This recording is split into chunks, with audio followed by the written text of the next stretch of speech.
allowing us to come together and oversee this budget.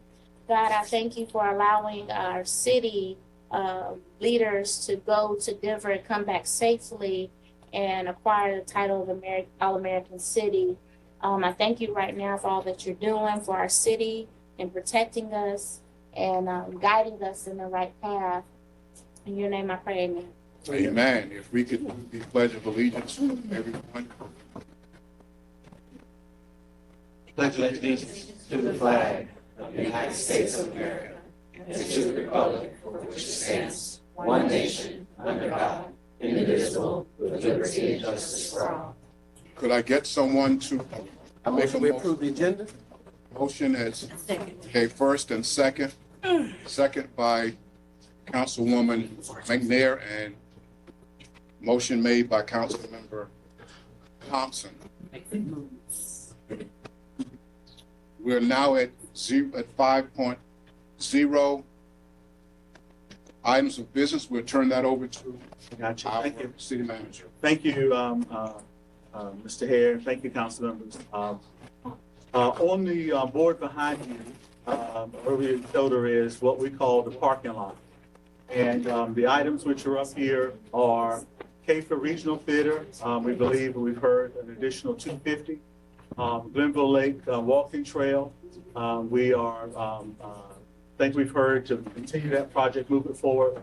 We've said $350,000, and that we're going to be looking for that from our relationship with FAMPO, where Councilmember Hare is a member, along with, I think, Councilmember Benavente and the mayor on FAMPO.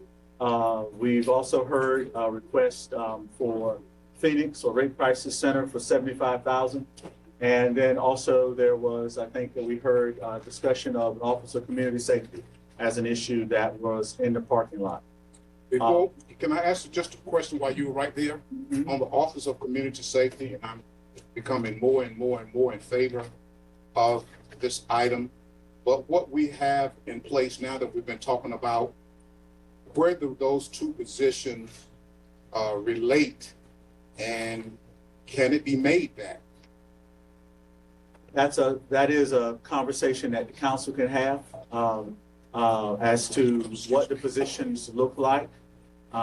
That's total up to council. What's in the budget we talked about was $250, what we were calling a mental health navigator, and we also have the assistant to the city manager for public safety, which is in this year's budget, and we are trying to recruit for that at the moment.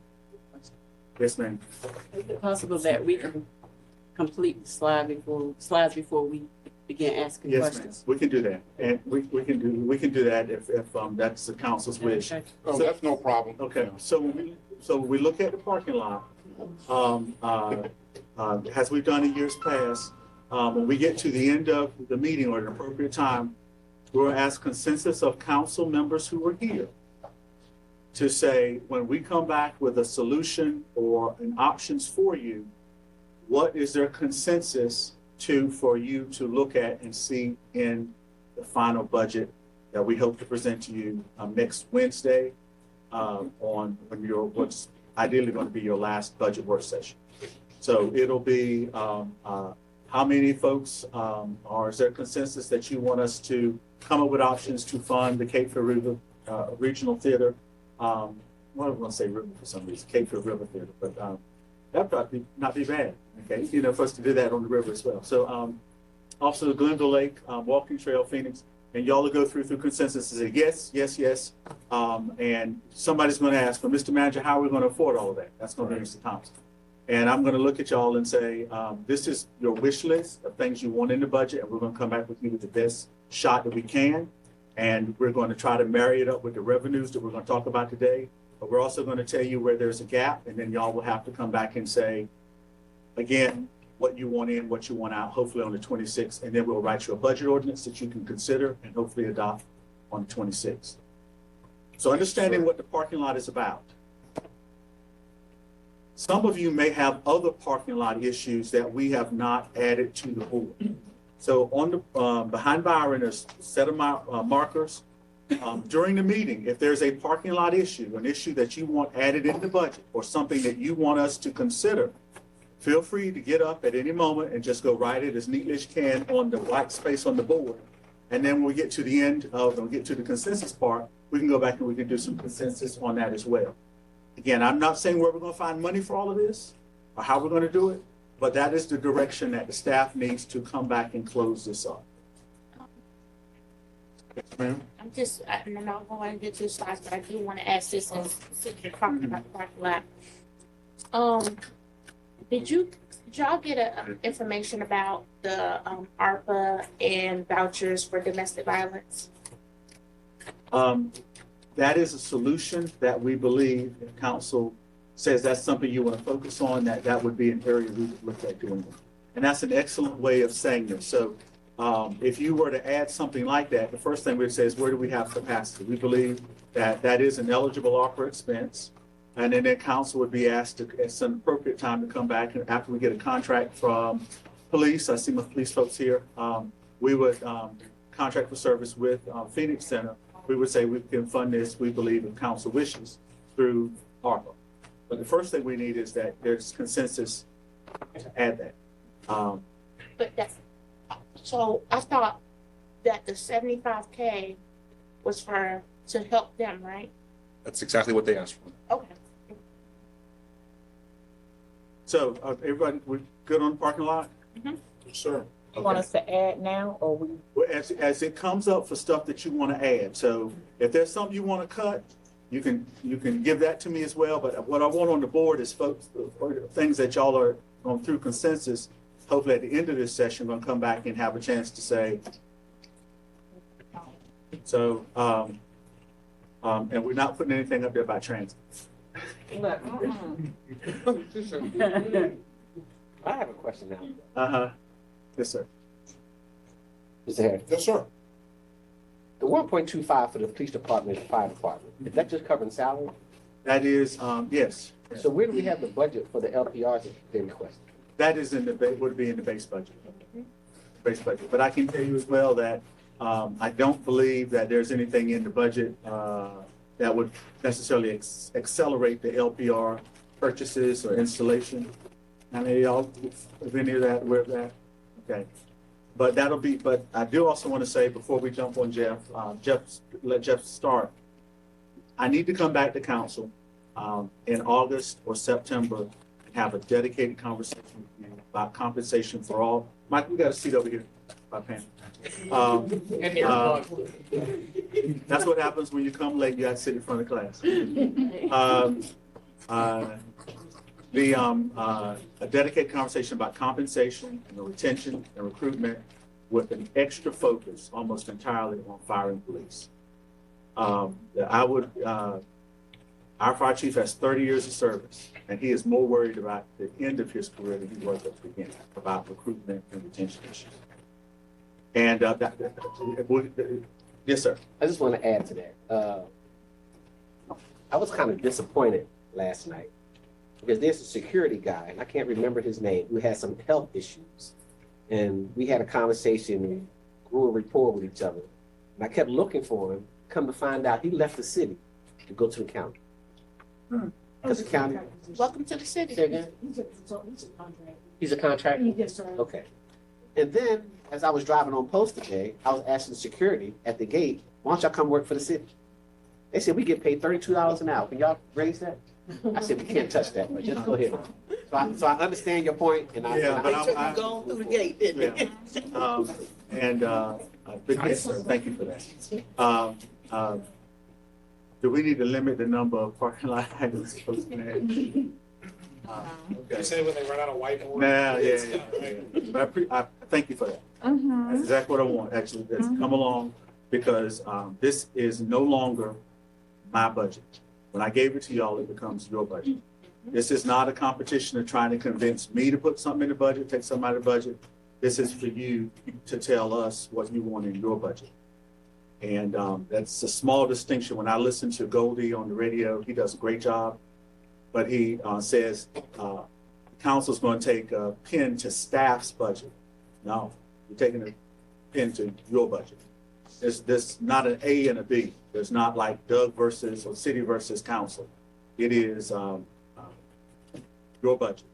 And you have options. You have a lot of options. You have all of the options. That's why y'all are council.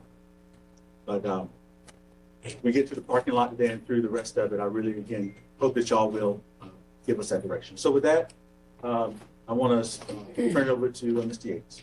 Thanks. First, before we get started, I want to say thank you to the council for your patience as we've gone through this process. I know it's been, we've hit some of the same deadlines in the past, but it's been a little different than in the past. So I just want to express my appreciation for your patience as we've gone through this. And we've talked about the issue, but we are getting closer to the end, so I'm excited, as I know you guys are, to kind of wrap this process up. So for today's discussion, we're going to review group 2 questions. Those should be at your seat. We're going to take a look at the general obligation bond funding plan. And we have one way. We talked a lot about how to change it, and we'll go into more detail. But we have a way to look at it and make some decisions or give you some options in that. I want to look at the CIP funding discussion. A lot of conversation around the impact of the ARPA projects on the CIP funding plan. We want to look at the projected fund balance and where we are according to our policy and goals. Strategic process for the next 3 years. I think this is an important point because we can't lose sight and think we're done with this process. This is only the start of a couple of 3 years of a challenge. We're going to review the parking lot, as Doug mentioned. So please feel free to jump up and write on the parking lot. Right. And then Request for specific direction. request for specific direction at the end. So And Councilman Ringler has indicated you have to leave at 1. No, I'm just popping out and I'm coming right back. Okay. Just wondering, is everybody else going to be good if we? Okay. Yes, sir. okay, so let's go through the group 2 questions real quick. So what you have in front of you, the first question, I'm not going to go through each one. You can read that at your leisure, but it was a question about everything over 500% growth. Please explain. So there's in detail. Then there was a breakdown of the capital leases. This is the actual breakdown of the leases, principal and interest. And I'll go into more about the leases in the capital or in the funding slide. So I wouldn't spend a ton of time on that question specifically because I have a different way to look at it that can help. Can some of the purchases of vehicles be carried over 2 years instead of all in 2024? The answer is yes, it can, but all you're going to do is elongate your replacement cycle. So when you do that, it doesn't accomplish a whole lot except push that liability or push that replacement cycle. It's a bubble. So you can't, we're not going to reduce the amount of equipment. We can't reduce the amount of equipment we have to replace. You're just moving it out, and then that just moves the whole thing out. And as you move those pieces of equipment that require replacement, what ends up happening is they cost more to maintain. So the process in deciding what should be replaced is a function of use, maintenance costs. So we don't just look at a car and say, oh, that car is 5 years old, let's get a new one. We look at it and what it's cost us in the fleet and what it's cost us, to keep it running, if it's still useful, if it's past its useful life, if it still meets our needs. And then we say, okay, this requires replacement. It's even possible at times that a car that's 3 years old, that's a high use car, needs to be replaced because the use and life cycle of that vehicle or piece of equipment may be less than its counterparts, right? So if you have a hard use piece of equipment, it may have to be replaced. But the simple answer to that question is, sure, we can elongate that schedule, but it doesn't gain you anything except next year you'll have more to replace in the following years. And there's the possibility, and probably a realistic possibility, your maintenance costs will continue to grow on that piece of equipment that you don't get to replace. The next question, where did the additional savings go from vacant positions? Every year, there is a contribution or use of fund balance. The vacant positions are part of the city's general fund's total expenditure. When we get revenue, say we get $100 million in revenue, if we have $95 million of expenditure, $5 million goes to fund balance. If we get $95 million of revenue and $100 million of expenditure, we use $5 million of fund balance. At the end of every year, what is unspent falls back to the general fund balance. Doesn't get put in a secret fund, doesn't get put anywhere else, just goes to the fund balance, becomes part of your audited financial statements. When we look at fund balance, it's the cumulative impact of all of those revenues, over-unders, expenditure over-unders, all those different things, okay? then we have the Parks and Recreation fee question. We're still working on that. The ARPA question, about 22 million expended, 18 million of unused, but committed. I'll show you that again. But the clear answer to that is those funds are all allocated. If you as a council decide you want to do something different with those, some of those programs are mid-contract, some of those things are close to the end, some of them haven't started yet. So you would have to tell us which specific thing you're looking at, and we can tell you if it can be canceled, if it can be, what the impact of that discussion is. But I remind you, you went through a committee process in detail to allocate those funds. So it wasn't just staff's recommendation. There was a process with the council and the community. Did you have something, Doug? Yeah, I was going to say as well, speaking to the Mayor Pro Tem this morning, it is the mayor's intention, which we support, for council to revisit the ARPA list, because that has been a topic that you've talked about. I don't necessarily know that the savings will necessarily net something, because you again have to give up something that you have on your project list that y'all have decided on. But as I shared with the mayor, I know you don't have time within 2 weeks to reconsider blowing that apart and doing a lot of estimates, when council did spend a lot of time being very deliberate about where you want to put the money. But there is, it is council's choice. And if the mayor calls the meeting, staff will be there. But it does not help where we are at the moment with the budget. And we did cover this with the council on April 28th about ARPA. And that's one of the earlier budget work sessions that we did with you guys. Okay. Yeah. Go ahead, sir. Okay. The question number 8, would a 4.07 cent CIP allocation look like this fiscal year? This fiscal year, and we'll look at this in a little more detail in your capital funding slide. All of your 5.07 cents and then some is allocated to capital. So if you're to reduce that allocation, say to 4.07 cents, that doesn't gain you anything because you still have to pay that debt service. So it's all committed, spoken for. You don't have any capacity until FY 2026. So, and that was on what we refer to as the debt mountain that we showed you earlier, but I have a little different slide to look at it as well with a little bit more detail to it. So that's the answer to that question. And then how would 2% pay raise, 2% retirement contribution? I made the assumption in this case, the question was around the 401k, not the retirement contribution, because our retirement is set by the state, the contribution that's required. So that doesn't go up or down, but our 401k is an adjustment. So for every 1% of for every 1% of salary fully loaded, and this includes 1% move on the police fire steps, which we can spend some more time on if you'd like, or if you have a question, I'll be happy to answer it. But that's about 1.28 million fully loaded. So almost 1.3 million. And then for every 1% on the 401k, it's about 537,000. So I always like to try to get them in 1% multiples. So if you want to do the math, you can figure out. So 2% is about $2.5 million dollar value for the salaries. And then a 2% on the 401k is worth a little over $1 million. So those are all the questions I've tried to glean out from the emails and different things you guys have provided. What I believe we have still working, we have the question on the CIP and the question on the recreation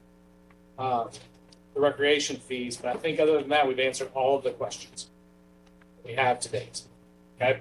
Feel free to shoot me more, or if you have something we didn't follow up on that we missed, please let me know. Councilman? Sent a list of a bunch of questions regarding KPIs, regarding different, a whole lot of stuff. Okay. I'll have to go back and look. I'll send it again. Okay. The KPIs in the budget book are up to date. So There's a lot that we used to utilize that we no longer utilize. I specified which ones. I want to know why. okay. We took out ones that were not true performance measurements, just like workload numbers and other things that didn't measure what they said they were measuring. So we'll take a look at your list and we'll take a look at it and get a question, answer your question. Ms. Seaman? Councilmember, did you copy the council? No, it's back from May 31st. Well,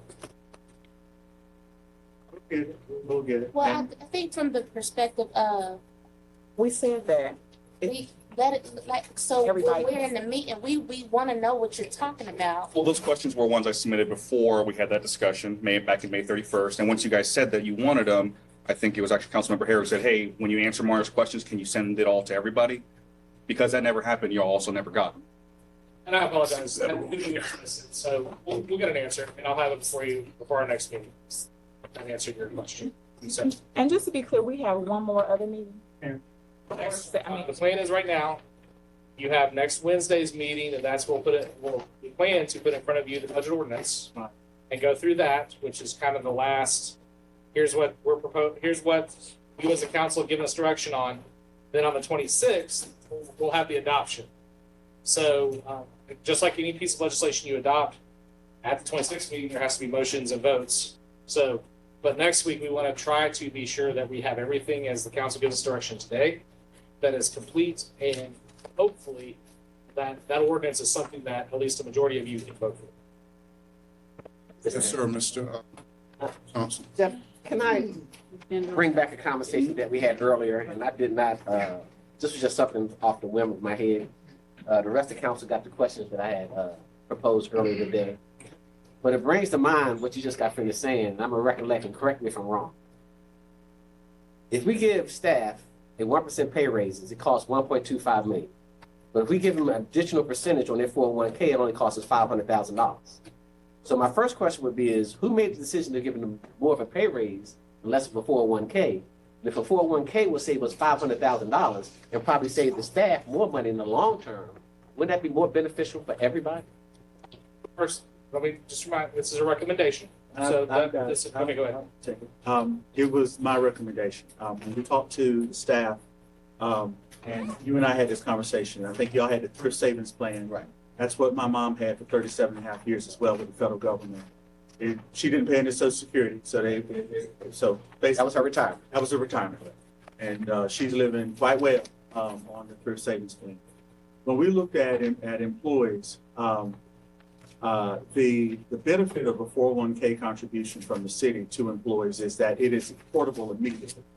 So if you work for us for 3 years, any contributions we make or you make is your money that you can take. You're not vested in the state retirement system, in the local government retirement system until you work 5 years in local service. And so that's one of the reasons that many employers in cities for some time have tried to make sure that they give employees 401k, because again, it's a wonderful, as you said, great way to save for the future. But in the times that we're in right now, the employees are looking for, need the help with pay, with the inflation cost. And we would love, and they would love, for us to move from 1% that we're at and have been at. Well, it actually, we didn't have it when I was here in 2000. They got it in 2013. Was it about 12, 13? That we want to move up to 5. But that is, you got it. That is one of those compensation recruitment strategies that we need direction from council to say, we want to move toward a goal of 5 or 4 or whatever else. And we're willing to incentivize employees with a match. That's also something that you and I talked about. But for the amount of money we had this year, we felt that 1% was an incremental step up. And at 4%, originally we had it at 5. But in order to try to balance the budget, we reduced it to 4. This is one of those pillars of employers of choice that Jerry is going to prepare for us again when we have this presentation in the fall. But you're right. So it was my decision to say if we got 5%, let's look at 4%, which is immediately available to them in their payroll checks. The council approves it. And then 1%, which is 100% increase over what they got now, 1%. So that was the reason. I just want to add one more thing, and I'm going to compare that with the post office. The post office, you wasn't vetted until you were 8 years. Here you are 5 years. Wouldn't that behoove a lot of those individuals that want to leave to stay, saying, look, I can get this, I can stay 2 more years? It might, the value of public service, when I started and you started and others started, you work for 30 years, you have a pension, you have benefits, and you make a trade-off for less money up front, but for longer term security. And we can't always promise that that's the trade-off anymore. Because in the time that I've been with the city of Fayetteville, We've eliminated retiree health care. We've eliminated longevity. And we have not yet matched the 401k contributions of us. And last year, before you got on council, I'm looking around at all my budget folks left except Kelly. We spent significant money. The only new initiative really was trying to implement a portion of the pay compensation plan. So that's why I keep bringing it up. And I'm appreciative of your questions. And I can't wait for us to get to the fall because that has life beyond me. If we don't have people who have stayed here for 10 years, I mean, Pam, I think this is her 12th year. Michael is his 35th. Karen McDonald is her 20-something, 20th year. But the rest of the folks who are out there, babies. Babies. Yeah. Babies. Question. Okay, we've got one more budget meeting and then the 26th, we have to make a decision, right? So as far as today goes, as we move forward to our next budget meeting, shouldn't we sort of be, instead of continuing to circle the wagon, shouldn't we be coming a little closer in now? Because the more questions that we ask, which is fine, I'm a big question guy, and the more we add, which is fine,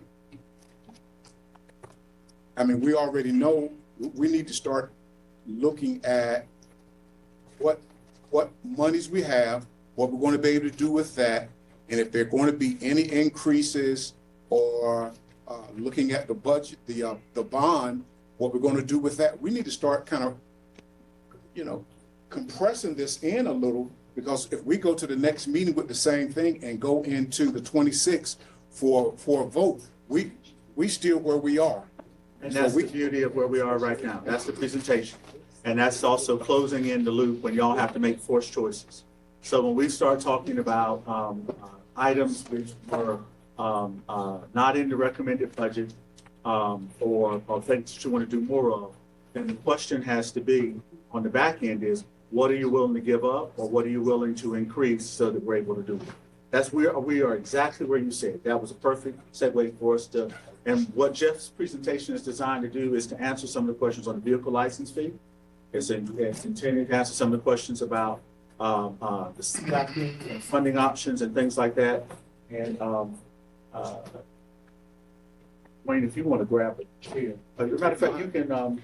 Well, Ms. Jensen may come. You can come over here because Jeff is going to be standing the whole time. Yep. Okay. So just a couple of things. Mr. Harris, can I ask one more question before we go any further? Yes, sir, please.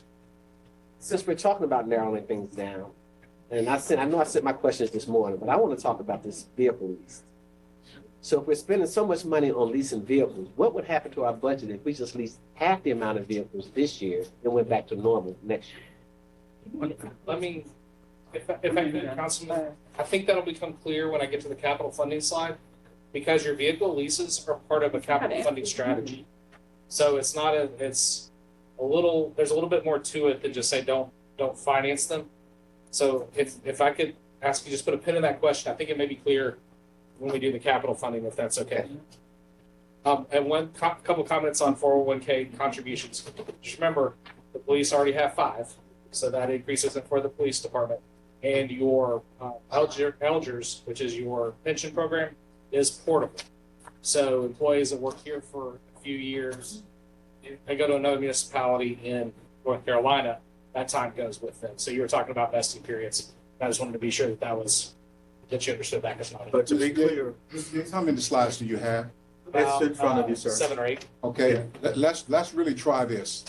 And I'm hearing everyone. Let us try to hold the questions. Let's write them down. I know they're important. They're important to me too.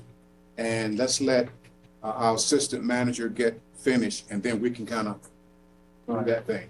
Just want to clarify as well for the council. The 1% increase on 401k is not intended to supplement the 5% that goes to the police department. They stay at the 5 with statutory requirement. Okay. So I just wanted to clarify some of the general obligation bond questions. The referendum question is really about permission to issue. It's not a requirement to issue. So as we've been talking about strategies around the GO bonds, the language specifically says authorization not to exceed, and then goes on to talk about it specifically what it's for. You as a council make the decision about when the city issues, how much you appropriate backed by that debt, and all those components. Keep it in mind, we haven't issued that money. So although the voters have already approved it, we haven't gone to the market, we haven't borrowed it, we haven't really spent any of it because we haven't appropriated it yet.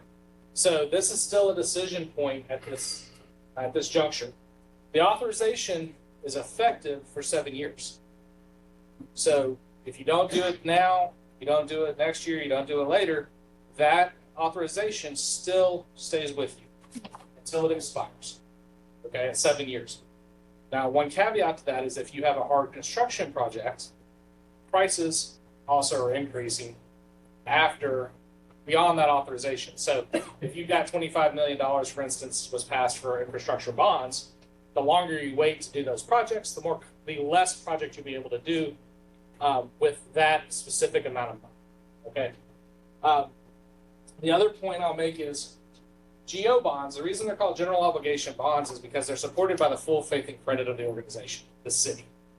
And technically, what you're doing is you're giving authorization to the bondholder to set tax rates if need be to make that debt payment.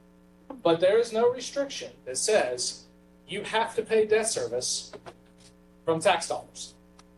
So while we typically associate a GO referendum with ad valorem taxes, that is not a requirement. You can use other sources of funding to pay for that. And that's the hybrid version we're going to look at in just a second. But I think this is an important point. When you issue the debt, you pledge your tax authority. But you make your payments, can be any source you as a council choose. Okay, that's unrestricted and available for that.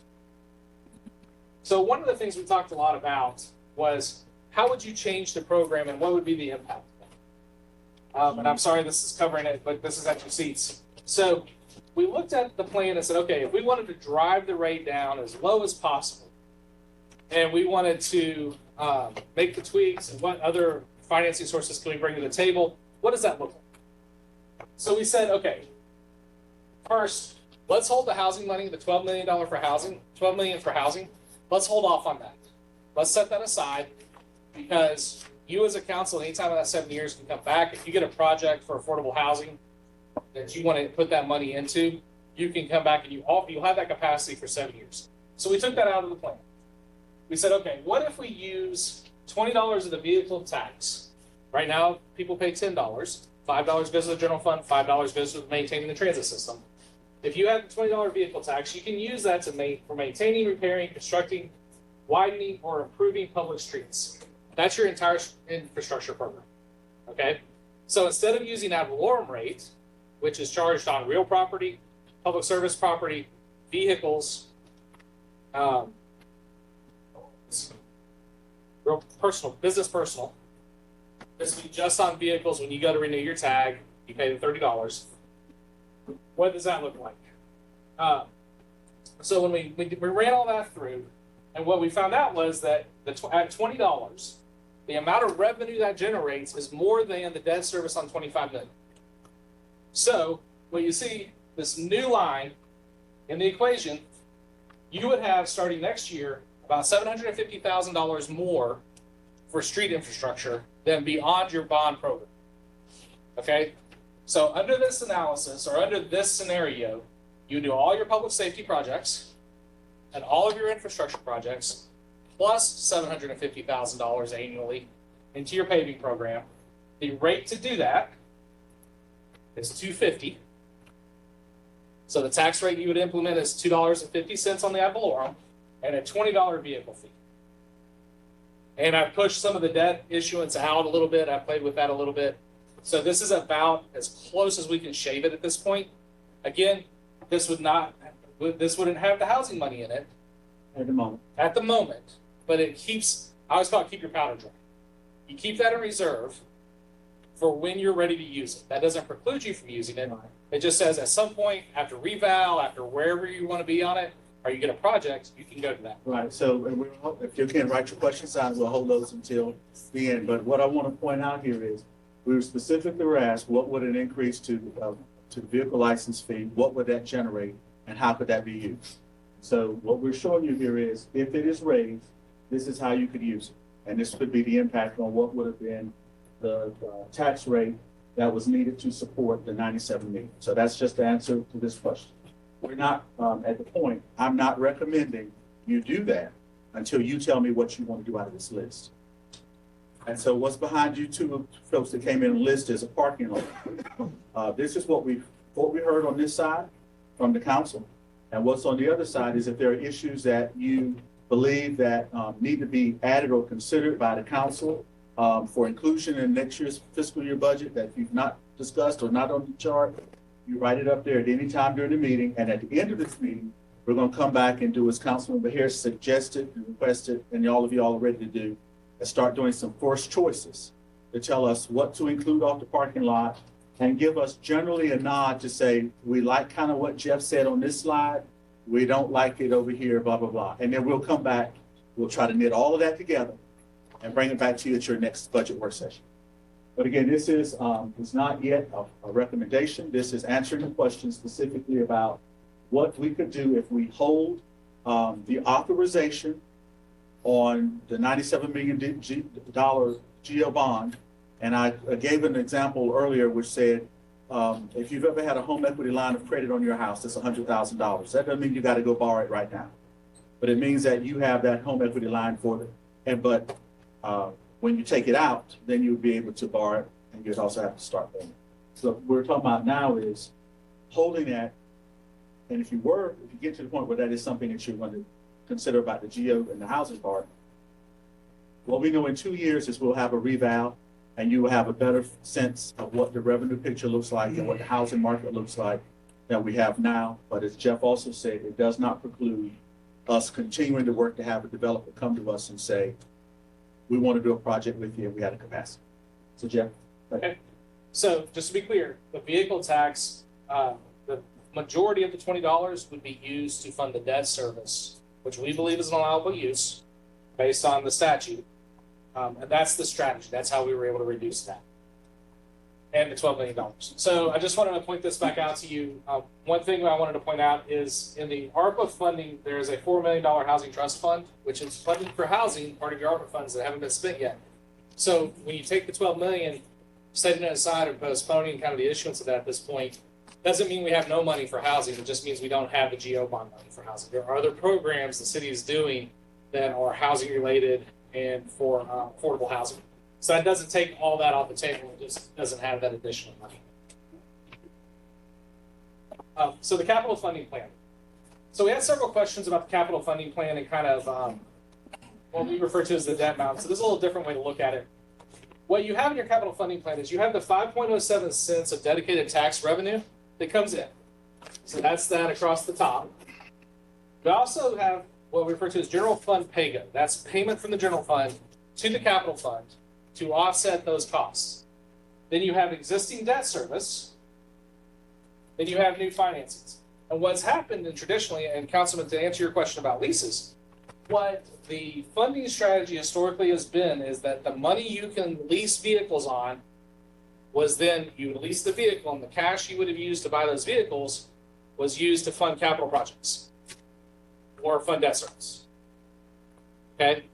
So if you stop doing the leases at this point and you unwind that exercise, that means you have those ongoing commitments and you're going to cap your capital funding based on your available cash. Okay? So it's a fine strat. There's nothing wrong with the strategy. It's just, it's a little more embedded than we flipped this year to leasing because we couldn't afford the payment.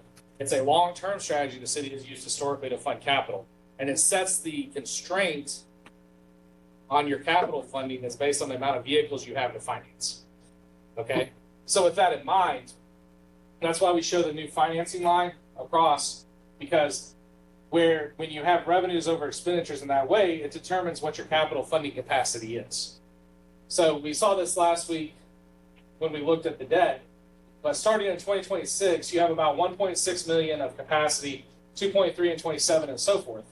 This line represents then what is unallocated out of your 5.07 cents that you can spend elsewhere, or if you wanted to bend the rate around it, you could reduce it down. So when we talk about ARPA, the impact of ARPA projects on your capital plan, it's not the only thing that changed that, but it's the primary driver behind that capacity.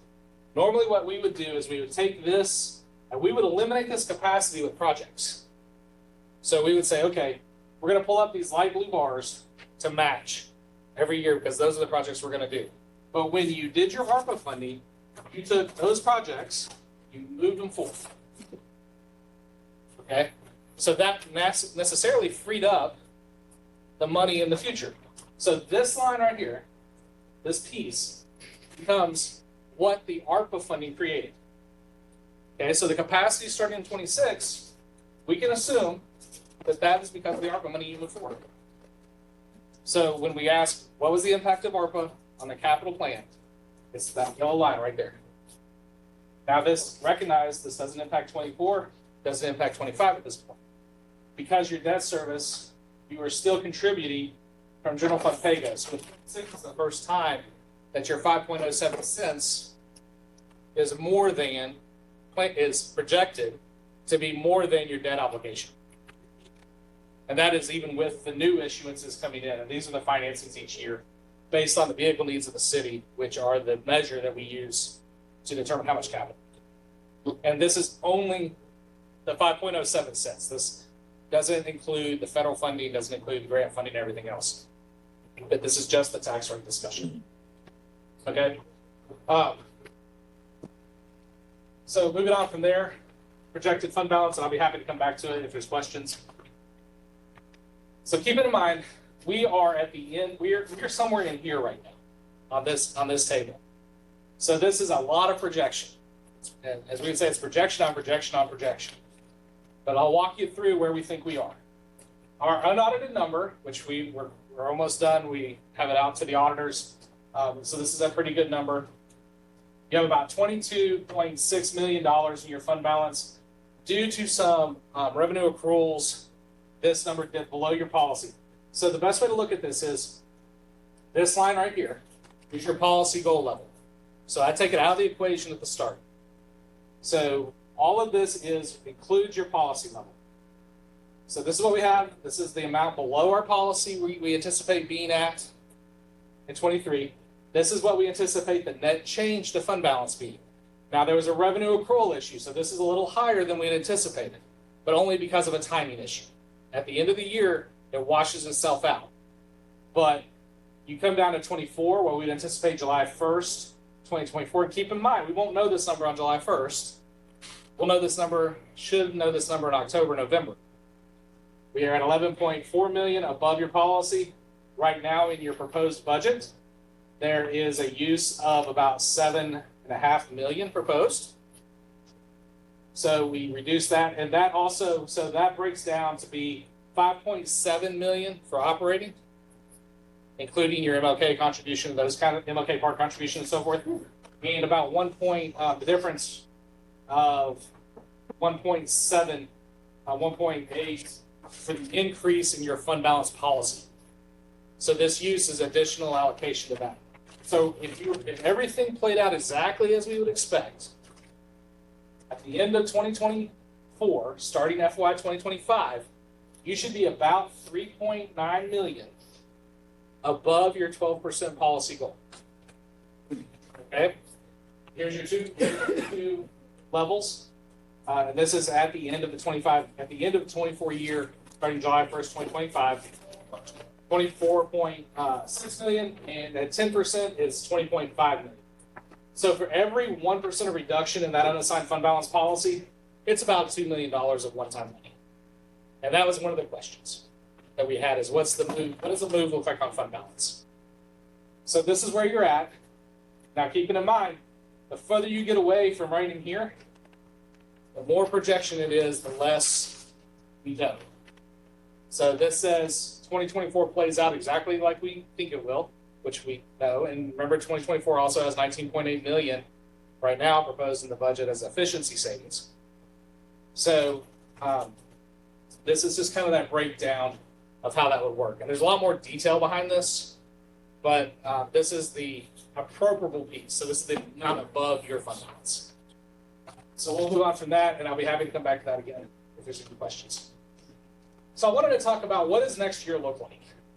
Because we've looked at our sales tax numbers, we looked at our projection numbers.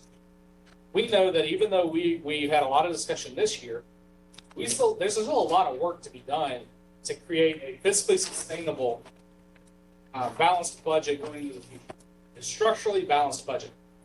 And when we look at all these things, fund balance, capital funding plan, your usage of fund balance, all of these things go into your bond rating, your ability to borrow money, your credit score. Okay? So what the market looks like, if you have a structural imbalance in your operations, which means you're spending regularly more than you make, then there's a chance your bond rating goes down because they consider that fiscally unresponsible. Okay? So we have a lot of work to do. This is a stopgap budget that maintains services and gets us past this first year to allow us to do this work. As we talked about, it's a fundamental shift in our operating and service package, our model. So that word right behind it, but you have it in front of you. We have to start with our strategic planning cycle. It starts with the vision. So as soon as we finish this process, you guys will take July off. We'll come back as soon as we come back, and we'll start into what is our vision for the city? What are we trying to do? What are we trying to be? We're going to have to look at a zero-based budget development, deep cost analysis. So these things are things like leaning up the organization, review from every aspect. So while you are building from the vision, services perspective, what you want the community to be, staff will be building a cost basis. So this is the actual cost of everything we do. Because at some point, those have to meet in the middle, and you'll make decisions on the service model. Okay, you'll say, we want to do more of this, we want to do less of that. Just like we're going to have this conversation on the parking lot. But that process we have to go through that process because you have to close that structural gap permanently at some point. And the first place to start with that is, what do you want to be? How much does it cost to provide services? Those have to meet. So outcome priority-based budget. So as I said, building the community we want by establishing outcomes and priorities. When we know what we want to do, then we can cost that out. Then we tie back to that with the capital improvement plan. Those things go hand in hand. Creating engagement opportunities as we go through that process. We've talked a little bit about participatory budgeting in the past. We'll look for ways to find engagement. And then obviously transparency. So it's a fundamental reset, if you will, because our fundamental revenue structure has changed. Okay, so I just wanted to be sure that I'm real clear with the public and with you as the council. This isn't a one and done. The next couple of years aren't going to be much fun for this one. But it's a chance to really set the course for the next 20 years of the organization. And this includes everything from how you want to provide services in your public safety arena, to how you want to provide works and recreation, to how you want to provide economic development, economic and housing, all those different things. So just to wrap up, this is our, we are here. So we've met 1, 2, 3, 4, 5, 6, 7, 8. This is our 9th budget meeting and talking about this. So I always like to just kind of look back where we've been. So I feel like we've had a lot of good conversation. Next week we'll have the work session. We call it open items. It'll be to close the loop. What does your budget ordinance look like? What is your final direction to us? And we'll cover final direction today as well. Hopefully consensus on the parking lot items. And then we have to adopt by June 30. The hope is by the 26th, so that everyone can go and enjoy their 4th of July holiday. So with that, I'll be happy to take any questions, go back to any slides you would like, but that's the end of my presentation. Okay, our first question is from Councilwoman Jensen. Thank you. So just to be clear that I heard, so the 7-year time limit, if we decide to start 2 years down the road, is it a rolling time limit or is it just that 7 years? I just want to make sure. That's the initial. Right, it's the authorization, Okay. not the borrowing. But you can go back and ask for more time. Step what you told me, but yeah. So if we do not start it this year and we start it a year from now, we still have 7 years for that year.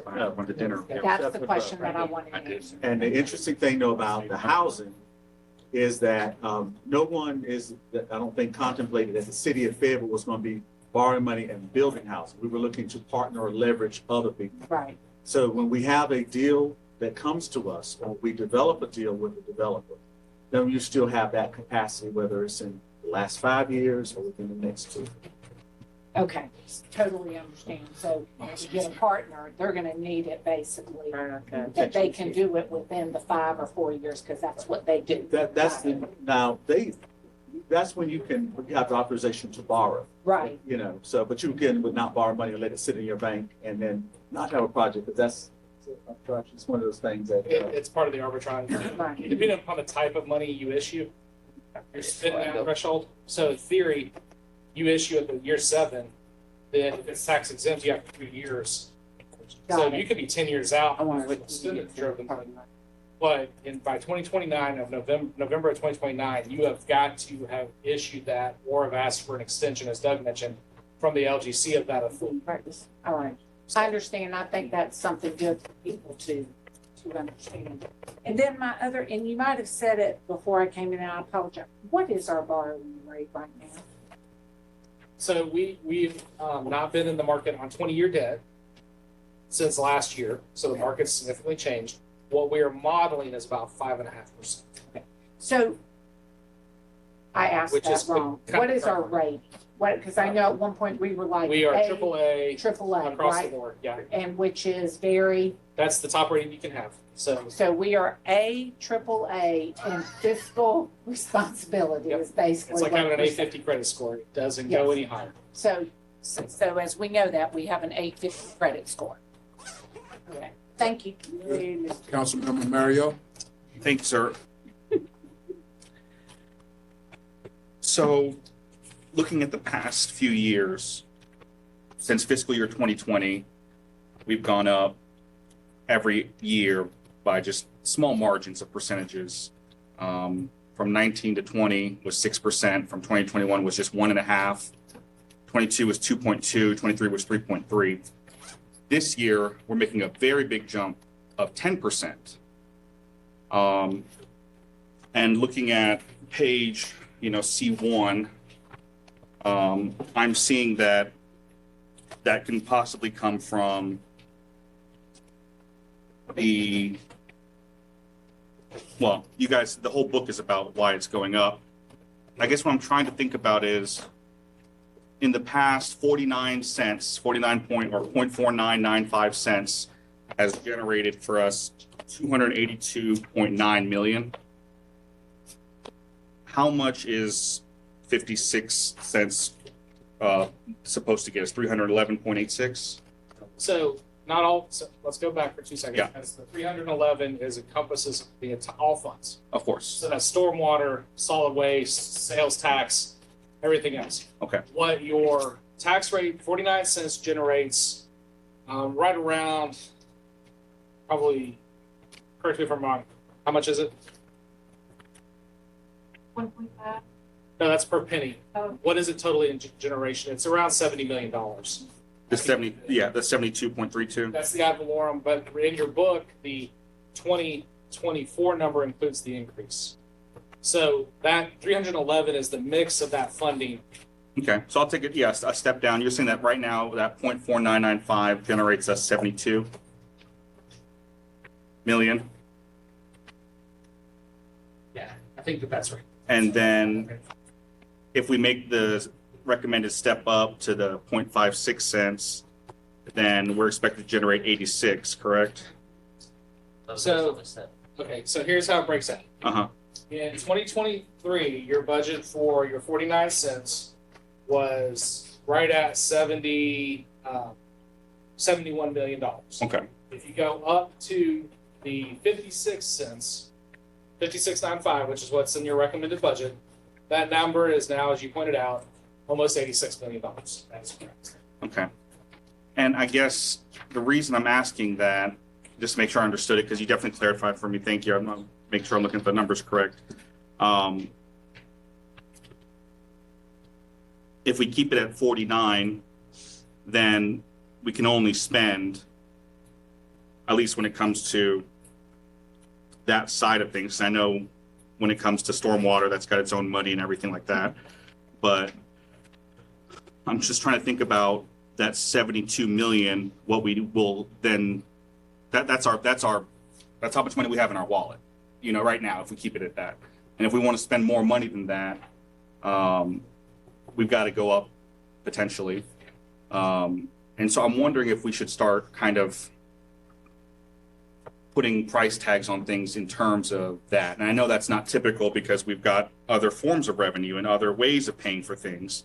But I think if the bottom line is, if we want to do certain activities, we have to put money in our wallet to do them. I think when we mix it up with everything, it just becomes a little opaque. And if we want to really say whether or not we've got the money in our wallet to be able to do things, it should almost be a one-for-one sort of view. So, like, for example, if we said something as wild as, instead of $30 million for that 911 call center, we start looking at other very big cities that have a remote situation when it comes to their 911 call center. They don't even need a big old building because technology is where it's at to where those folks work remotely. So maybe there's $30 million right there that we take off. And then instead of being 4 cents, it's actually just 2 cents that we have to go up when it comes to the when it comes to the bonds. But I'm just wondering if we can start kind of putting things a little closer together when it comes to the prices. Like, let's just say, for example, Glenville Walking Trails, 350K, that's literally going to be 0.02 cents. I don't know if that's probably not the right math, but what happens if we just start doing it from that direction? And I understand from the staff's perspective, we want a little bit more wiggle room than that. Things cost different things over time. There's unaccounted for costs, and thus the way we do things, I just think that as we're getting closer and closer to the due date for this, that's what it's going to take for us to kind of come to an accord that if nobody wants to raise taxes, the only way that we're going to is to literally say, well, don't you want Glenville Walking Trail? If everyone says yes, okay, that's a penny. If everyone wants that, okay, that's 2 pennies. And by the end of it, maybe we're not at 56 cents, but we're at something that everyone agrees with. So the rule of thumb that you can use. Yeah, please.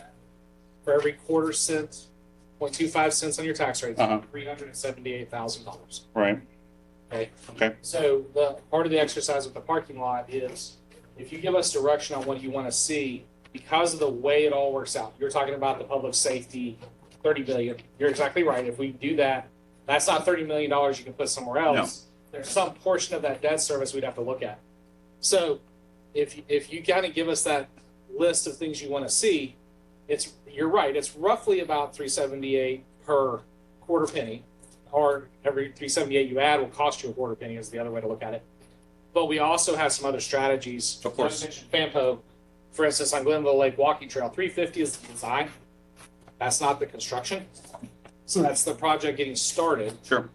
So we'll be happy to take that back 100%. if you kind of give us some of that direction, and we'll bake it in if that's what if the council tells us we want to reduce the tax rate. We just need that clarity so that we can do that math and do all that work that you're talking about. Mr. Hare, if I can just jump on that real quick.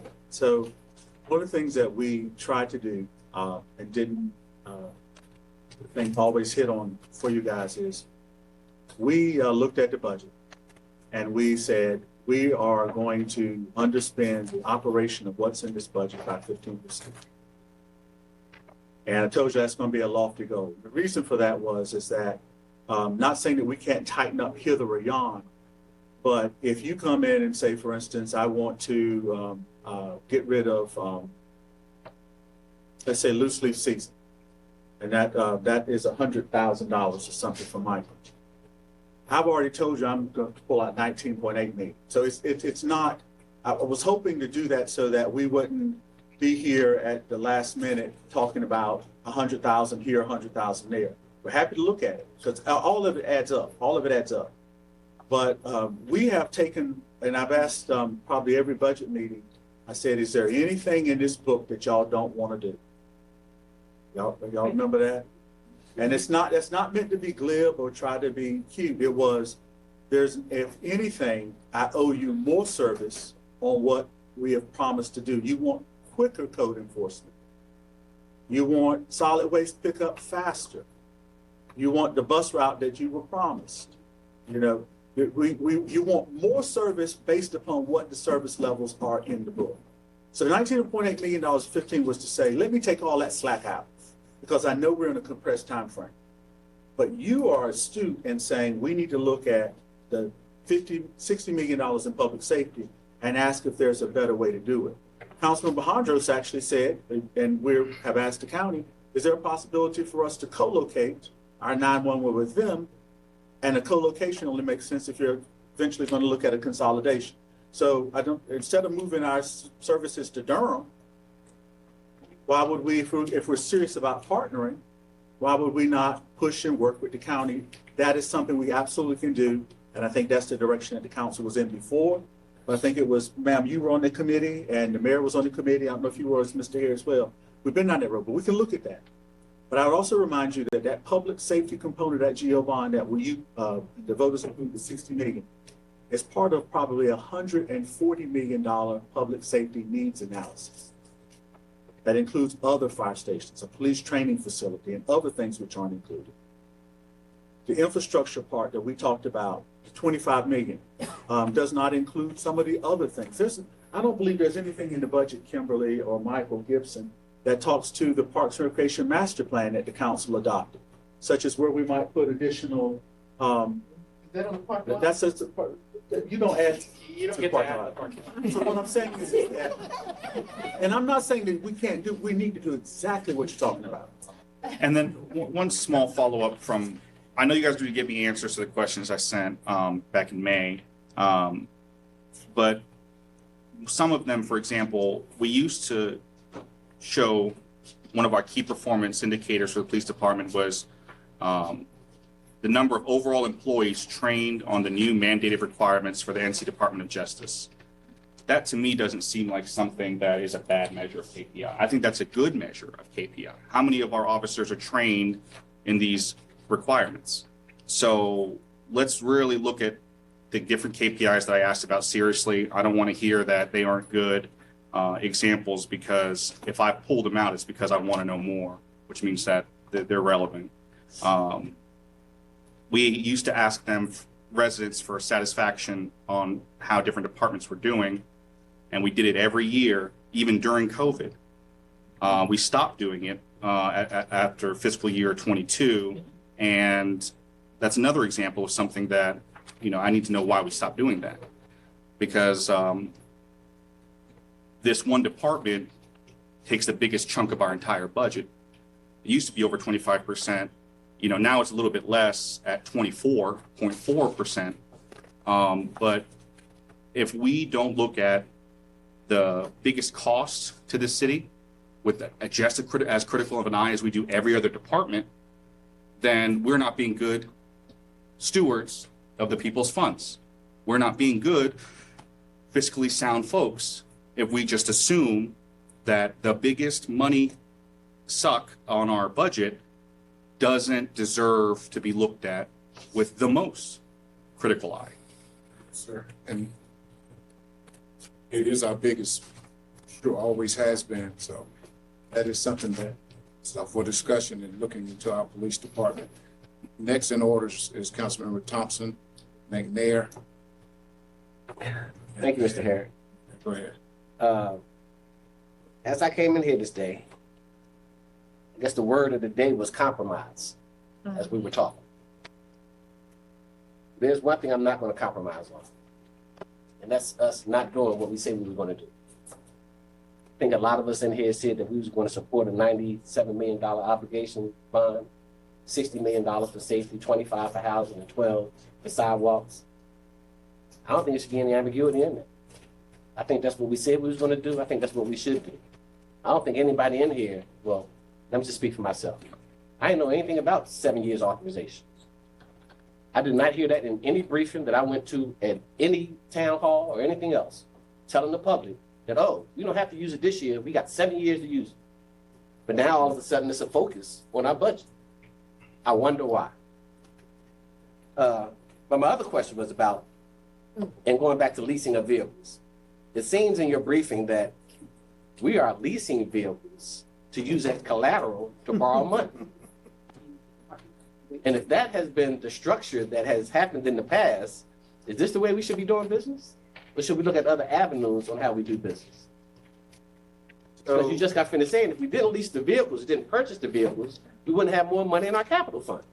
That just doesn't make sense to me. Well, it's another way to say it's leasing, it's better sometimes to say financing, because I can go to the bank with a vehicle title and I can borrow money for that and use that money for computer upgrades.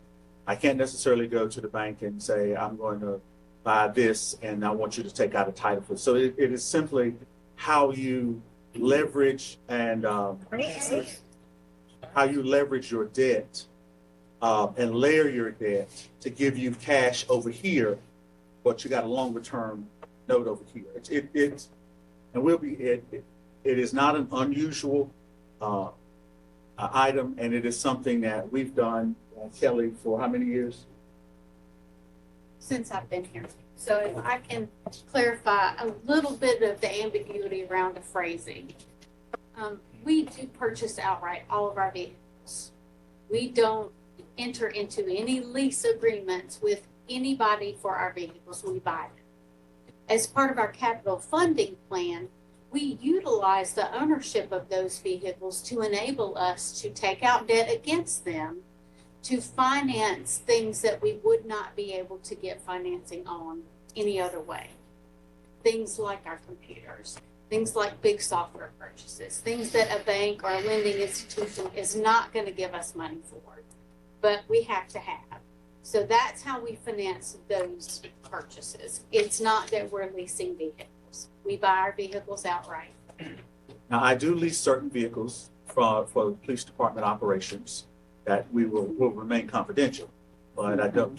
But that's something completely different. Yeah, that is a very limited number of vehicles that is for a specific scope of operations where we would not have marked vehicles in operation.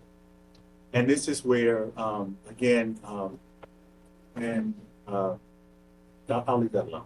But I'm answering when I told y'all that there was nothing confusing in the budget. There's nothing. This is the same budget process that we have used since I came in 2004. Same process. We don't like the message, and I don't like the message that we don't have enough revenue. But I also don't like the message that there's nothing to cut.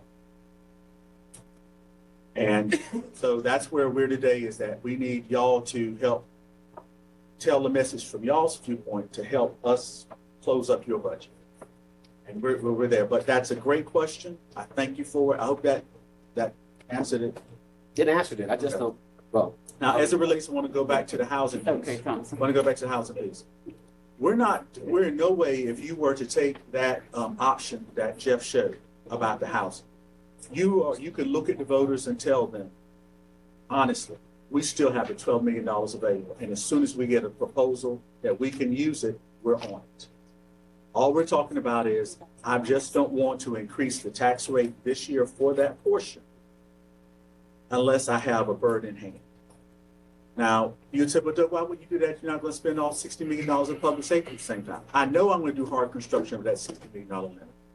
And if I wait 4 years to start collecting tax on that money, whereas now I may have to only do 2.25 or something like that. If I wait 2 years before I get the fire station that comes online and I then start trying to tax this public for that, instead of being 2.5, 2.5, 2.5, it can be 1.5, 4, 4, 4. Because again, you're accumulating money to pay it off as the debt comes online.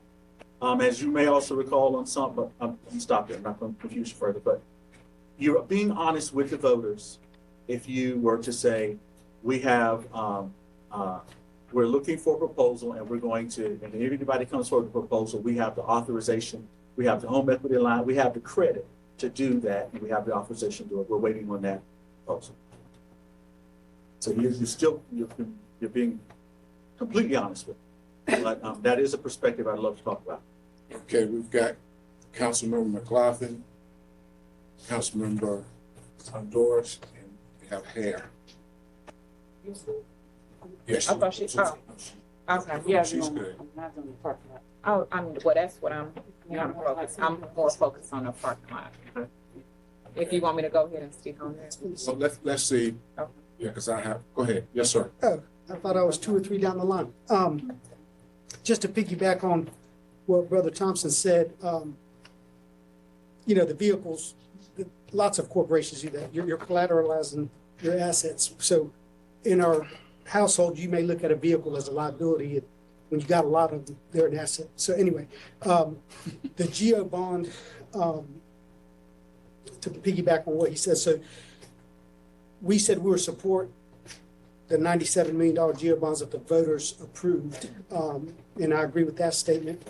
But to further on that or expound on that, we also kind of marketed a 3 to 4 cent tax increase. So I'm glad we're having the discussions we're having and looking at price tags on stuff. You know, when we got the proposed budget, liked certain things and maybe got heartburn over certain things. For me personally, you know, I'm okay with the 4 cent tax increase because the voters voted for that. So, but where I got the heartburn was the 2.75 cent additional. Right. The quarter, I'm kind of on the fence on. I could go either way because, you know, last November, the interest rates were one thing. First quarter this year, they were one thing. And today they're 300 plus basis points higher. So I can justify the quarter on the borrowing rates. Yes, sir. If I can, I don't want us to pivot to solutions until y'all agree on the problem. And that part of the problem is the parking lot. And so this is what happens when y'all get stuck on, I'm not going above 4 1/4. Then it is, we're not open. Until y'all vote on the parking lot and you look around the room and y'all say, I can support this, and then I come back and I'll tell you. And I'll also be asking y'all at the appropriate time, what can you support? You and I've had a little bit of that conversation on the phone. I've and with most of you, I've had some of that conversation, some of you have not. But if we can focus on making sure that everyone understands the questions that have been asked and we've answered so far, understanding we've got questions on KPIs that we've got to work on. We're going to get those. But is everybody clear about the vehicle license? I mean, the leasing, the capital funding plan, the ARPA, and the way forward on that? And if so, it may be time to pivot to the questions on parking lot. And if we come back to yours. If I could finish that thought though, real quick. Unless we're going to reissue the referendum, which I know we don't want to do, as a citizen and a taxpayer, if I take my elected public servant hat off and say, yeah, I supported, I voted yes for the GEO bond because you said 3 or 4%, but nobody ever told me anything about this other 3 additional cent. So to do what we said we were going to do, to keep in line with that theory, I think we owe it to the citizens, the taxpayers, and the voters to be truth in advertising or truth in lending, if you will. So that's my 2 cents. And as we get ready to go to the parking lot, because I had questions there too, I want to take my opportunity and kind of give my thoughts. And I know you said you did not want to lock in on that GO bond, but I understand that. So I'm kind of, I'm going to be soft in that because that's where my discussion is with the 4 cents. So I can do that. But with my conversation last night with some of my LaGrange citizens, I had a conversation with them about the $20 vehicle tax. And they screamed and yelled, okay? All 10 of them. They screamed and yelled because of course, what we do, we pay the first 30. You got 30 on when you go down to get your vehicle registered, if that's the time that it's always paid. And then now they're getting ready to get an additional 30. And I think right now we're paying 10 on the vehicle, okay? So this is what I was thinking, and I even had this discussion with staff on yesterday. Though it doesn't feel still 100% good, but if that 20 is in there, okay, not so much that I'm advocating for it, but I could swallow it because I'm talking about this at every meeting. If that $20 is in there, when we look at folk that live in rentals or renting that are not involved in those forms of tax basis.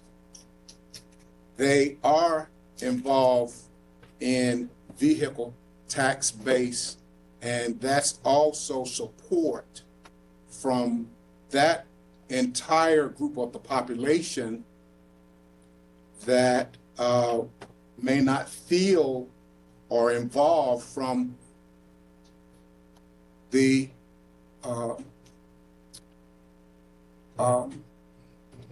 Like our home Property tax rate. So as I looked at that and kind of spoke that to them last night, they say, well, I can kind of understand that better because it does pull that group of folk in. So that was just one of my my thoughts with them in having that conversation. When we turn over here right quick at the ARP programs and funding, and we said that we have this, there's a possibility of having a discussion on maybe restructuring how where we are, even though we did have the committee meeting set up on how that money was going to be spent. Where could those fundings be used if we look to restructure it? Well, we've got, Along with the 7 million right, that's unspent. as I shared with the Mayor Pro Tem, and some of you as well, pulling that money back is absolutely your option. But you don't have time to do that meaningfully, and for us to give you advice on that between now and then. And the 30th. And that is also, when that money is gone, that money is gone. So a lot of the stuff that we're talking about today is we're talking about uses of some one-time funds. $12 million is one-time funds on the housing. But what we're talking about is the ongoing operations of the city. And I would also say this too, and I shared this with the mayor this morning. When the mayor wanted to establish the ARPA committees, I told him not to do it. I said, Mayor, I wouldn't do it. I would do it. I would keep it open and flexible to kind of move, pivot, and I was wrong. And I told him I was wrong. I have never seen the council as engaged as you all were on working with staff and the consultants of identifying what ARPA's intent was, what the community's needs were, and how to spend it. And this is a blip in the 240 years of the city of Fayetteville. 240 years. And I would tell y'all, I have had, not my neighbors, because I can't even walk the dog when we're talking about budget and stuff like that in my neighborhood. Because they're always hitting me. And Daniel, you got to stop leaking hydraulic fluid too on the backside of Larkspur. I can't go back to this man's house. I can't do it. And literally, I cannot walk the dog. But in all seriousness with you guys, this is about the 214,000 people in the city who 99.999% of them you never hear about. You know, people know how to come and complain. They know how to complain, but you're doing something right. You're doing it right. You had overwhelming support on 2 bond referendums that we didn't think we would get. There was doubt about the 35 million. It had failed before. Well, my friend. That's why I want him close so I can pinch him too. But they told you that. When you look at the citizen survey that you're talking about, fire, police, solid waste, parks and rec, those have consistently been off the scale. Consistently been off the scale about the services that they provide. All of the things that y'all, this is not about 1 year or 2 years. This is about 20 years from now when no one knows our name. No one knows our name. But these are the decisions y'all are making now. Now, we can shave a penny here, we can shave a penny there, but when we lose what we have worked for the last 10 years to build up, Councilman Benavente came in here and challenged the existing councilors. Y'all did nothing. Remember that, how that felt? And remember when you got on council, you said, why do we have to be the ones to figure out how to do the street lights? Why are we the ones that have to figure out what to do with sidewalks? Remember that? Remember when y'all had this public safety summit that added 35 police officers? Are y'all gonna be that council in 5 years that people look back and say, did y'all make the necessary investment? I'm not telling you what to do with the tax rate. That's on you. That's on you. But the decisions y'all make are not based on my neighbors. They're not based on me. But the path that y'all are on, do y'all know what we went to Denver? Denver. That wasn't based on the strength of Jody's write-up. That was based on the strength of the work that y'all did when Councilman Vente was a citizen around repurposing the market house. The strength of the youth council, the millennial commission. We're gonna have tough choices to make in the budget. That's why we pulled $19.8 million out and said, give me that. Let me take out 15% of this budget. But if we blink, next year, you have to go to sleep. And the year after that, you just will not show up. The revenue to support the operations are vital. The $97 million jail bond referendum is nothing. And I'll tell you why. Because behind it, the only part of that we programmed operational money in was in the infrastructure part. All the $35 million of really probably about $60 million of parks and rec facilities that we've added with the $35 million GO bond referendum for parks and rec. There was nothing in there for Michael to add more staff for these rec centers. There was not for the senior centers.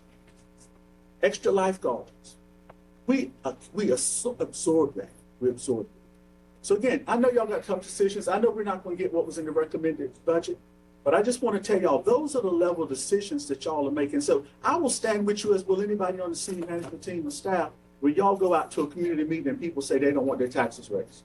And we won't say, well, what do you want to give up? We will tell them, are you comfortable with where the city is going and growing? Do you want us not to raise your taxes? Do you want us to further invest in the future of this community? That's the investment that you all are being asked to make. But again, the tax rate's part of it. Yes, sir. Thank you. One question. I'm sorry. No, we already got I'll get you in the back end. We're going to go ahead and move on forward to the parking lot, and what we have is Councilwoman. Thank you. Thank you, Councilman. We're here. And I'm happy that you mentioned everything that we're doing in our community, within the city. And I forgot to write it on there too, but that's why I feel like it's also important for us. A lot of us sit back and don't want to say it, but I can't speak for everybody. But as a council member, I bust my tail. It's not a it's not a part-time job for me. It's literally a full-time job. Right. And that's why I feel that we deserve a raise. Just like you mentioned about, yes, we do. Just like you mentioned about the All-American. I remember coming on council, putting in that proposal, and that's how we, that's where we at right now. That's how we got, that's how we received that award from talking about the market house for it being a controversy topic. But just like city manager mentioned, we've done so much this year and years prior to that, and we deserve to pat ourselves on the back, and we deserve to be able to use that funds to keep us moving and keeping us pushing further. I know you mentioned before about possibly decreasing traveling and things like that. I feel like things like that should be increased, because that's how we're going. We're competing with other cities. It's a need for us to travel and connect and learn. So that's how I feel. When it comes to the increase, not to say that I support it. However, I've talked to my constituents in my community, and I've told them, listen, the reason, it's a possibility we may increase it. But at the same time, I had to be transparent. If we increase it, it's going to help us continue to move our city forward. If we want to become a better city, which we are, because we got an award for it, that's putting us in the right direction, we need to, it's a possibility we may have to increase it. And hopefully things will work best for our community. As it relates to the parking lot, a couple of years ago, I put in a proposal for a bus route off Polk Loop in West Fayetteville area. This is makes the second year, I want to say, that no action hasn't been made. So my question is, and I want this on record, my question is, what's the status of the bus route? Do we still have funding? Because we did vote and appropriate funds for that. So that's my first question. City manager. And Kimberly and Jeff, the funding for that route is in the budget. It is in budget. And what's the status? So, we are still short about 5 bus drivers, but my commitment to you is. Yeah, I know, but I want stuff on, I know. on record, because it's been a while. Once we get our fares implemented, our fare collection re-implemented, and in August, our primary focus will be on implementing those express routes to West Fayetteville. Pam, you get those in a minute, ma'am? And as it relates to compensation issues, it is baked into your budget ordinance that if there is a 4% increase for employees, that includes the compensation here. Does not include mine or Karen's. It's always included in the base. Now, the thing that the council is not able to get is a 401k. We're unable to provide that for you guys, but that's baked into every, it has been in our ordinance it has to be published. You have to publish it. Yeah. And I was gonna say, I was aware of that. I didn't mean to leave the staff, we all included, but I wanted to highlight council. The work is all put in, gotcha. Not to say you all don't do the work, but yeah, and I added the homeless shelter on there.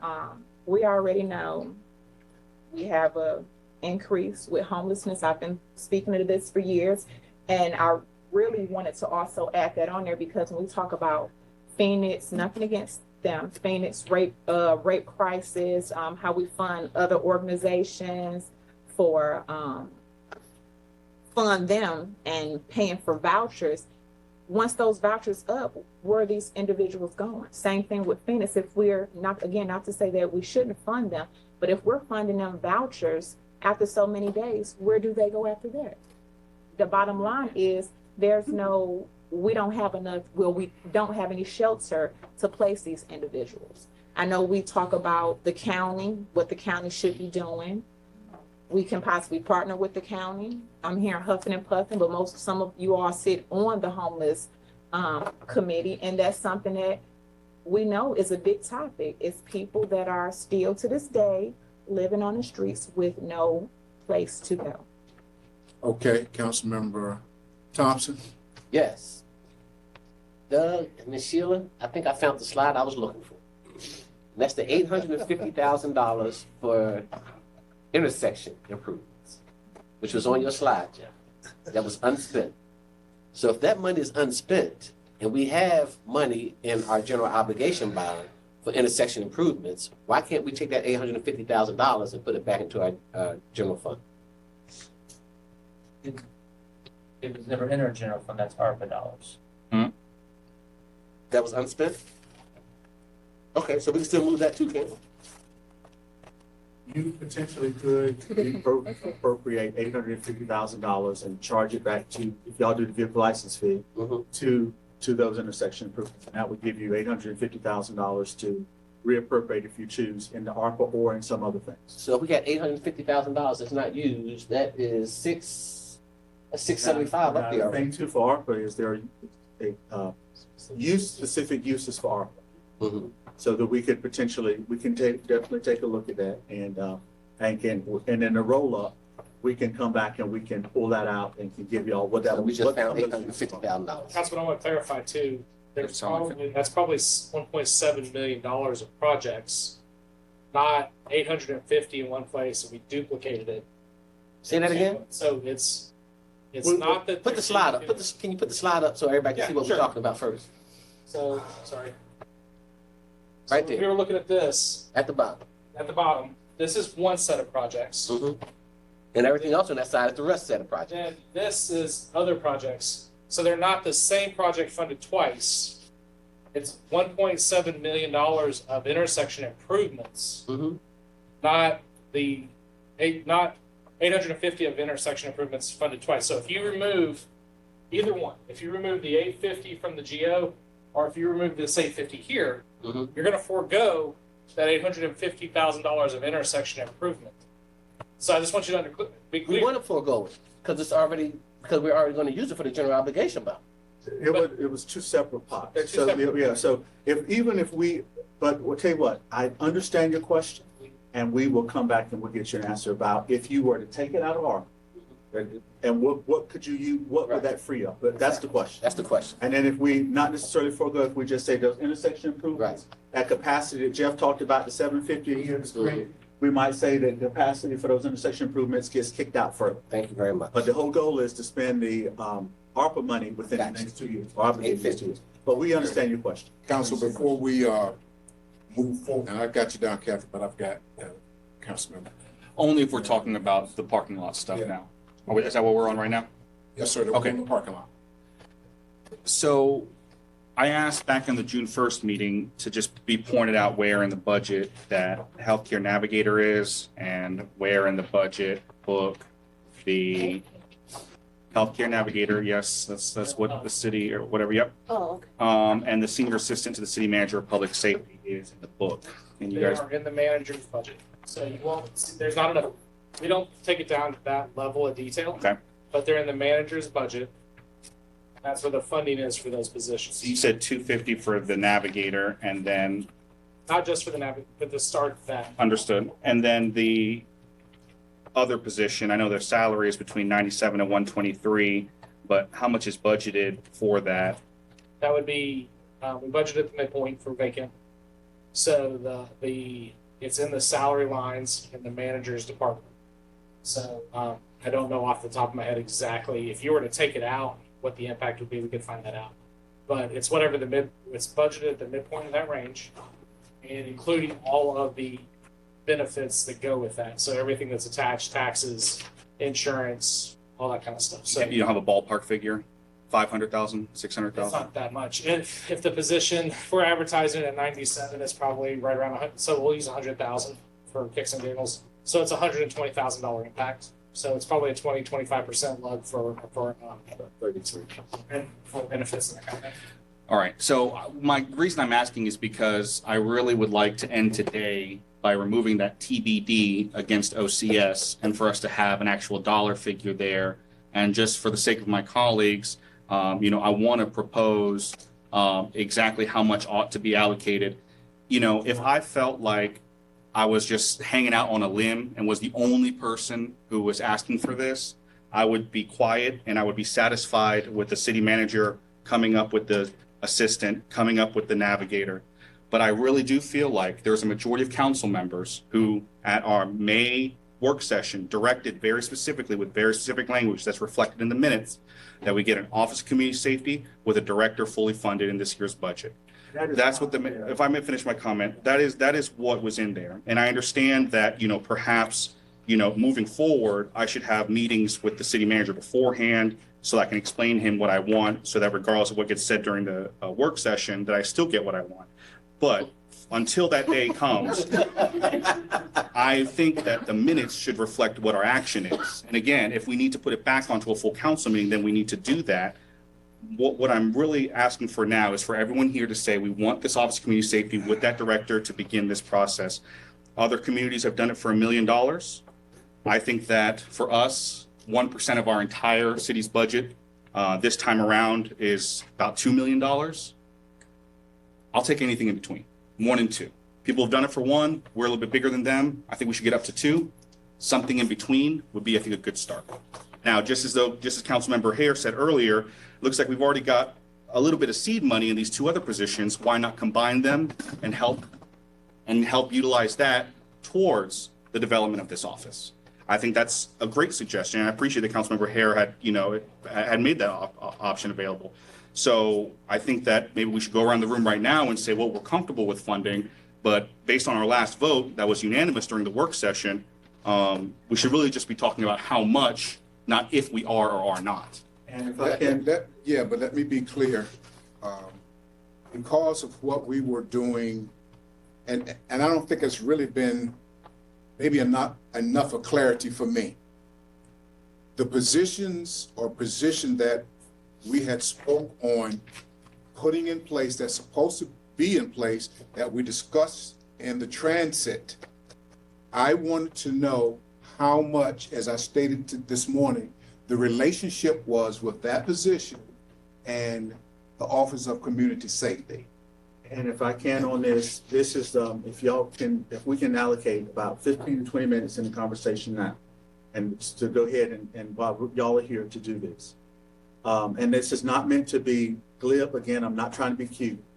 If you would all individually write down what the Office of Community Safety means to you, just in 2 sentences, and then identify what positions need to be there. If it is, as Councilman Vente said, and thank you for this, if it is, if the council says we want to fund these activities to be determined at $1 million, and we want to use the 2 positions that are in the budget against the balance as part of that, if you come back and you give me a number, you tell me what it means to all of you, that is helpful. But even when we had the conversation in this room, when we were back in this building, about the mental health navigator, that night we had the mental health navigator, we were all struggling. And the reason I called the navigator is because we had not gotten clarity, or I hadn't heard it. But we got enough money that we can get clarity once we get, as we move forward, the budget's adopted. Is this someone to respond with the police, to respond separate from the police, someone to help people who are in the community who have mental health crisis, for us to be a referral and resource for them? Is it all of that? Is it to grow that? Is it to develop a plan and come back to council for funding? That's where that is so helpful. If we can do, if y'all are willing to do that for about 15 minutes, I'd like a few minutes, write down what it means to you and then report. Because I can design anything you want, but I can't design it if I'm hearing this is $1 million. But that's where, if not this meeting, I need that help from y'all. Well, and this is the thing, during that meeting, we talked a lot about the amazing features that other communities have arrived at, but they didn't just show up day one with those things. They started off with just an individual who proffered to the council, hey guys, wouldn't it be amazing if we had someone joining the police when it came to mental health type calls? Well, this is something that we can do if we do X, Y, and Z over the X amount of months and over X amount of years. But we need somebody who is going to sit here 40 hours a week, 5 days out of the week, 50 weeks out of the year, thinking about this stuff. That's what I'm asking for. Anything about, responding, great, I can't wait till we get there. But I'm not so irresponsible that I'm going to expect that tomorrow or within the next 2 months. So what's the $1 million for? And so they have the ability to say that this is what I'm going to put it towards. So, okay, council, before I go to Councilwoman Jensen, please remember, we have these 4 plus what was also added with the bus route. We have these items on the parking lot. We have to bring some form of conclusions on the directions that we're going to go to get there, so that we can start talking about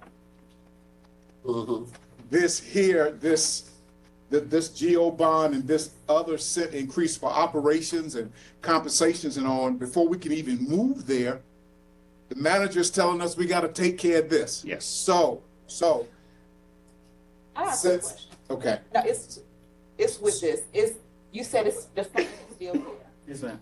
Oh. So then let's go ahead. That's one of the items, because it's going on 2 o'clock. Let's go ahead. Let's write that in, and we'll Write what in? write what we think Or that just take a position is supposed to consensus. be. Is that what you just said? We need to have a conversation. Or can we later have a conversation on what he's speaking of, since you said 15 to 20 minutes and Yeah, but I thought. up and down on his Because it parking was on lot? the parking lot, I thought we were. Well, this is the dollar amount for I am that. talking about the parking lot. Okay, I mean, go ahead, Kathy. So, Go ahead, Kathy. because I am the one that did bring the council member request up, and your last sentences were on spot, were completely on spot. And thank you. So what I see in it when I came, do I feel that we need this kind of office? Yes. Is it going to happen the way we want it to happen in 6 months? No, because it's going to take a lot. Now, what I will say to you is, I am committed. I can't commit to $1 million in where we are right now, but I'm committed. I think the 250 is a good start, and let me tell you why I'm saying that. I have done a lot with the North Carolina League of Municipalities, and I have talked to the people from Greensboro and Winston and Durham and everything like that.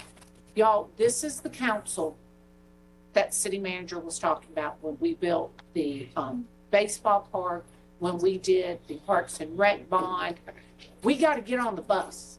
We've got to go and take it seriously, get one person, exactly what you said, 40 hours a day, knowing our city. We are different than the other counties. But as you and I are sitting here talking to everybody, how many of us have gone and talked to the people at Durham and seen what they've done?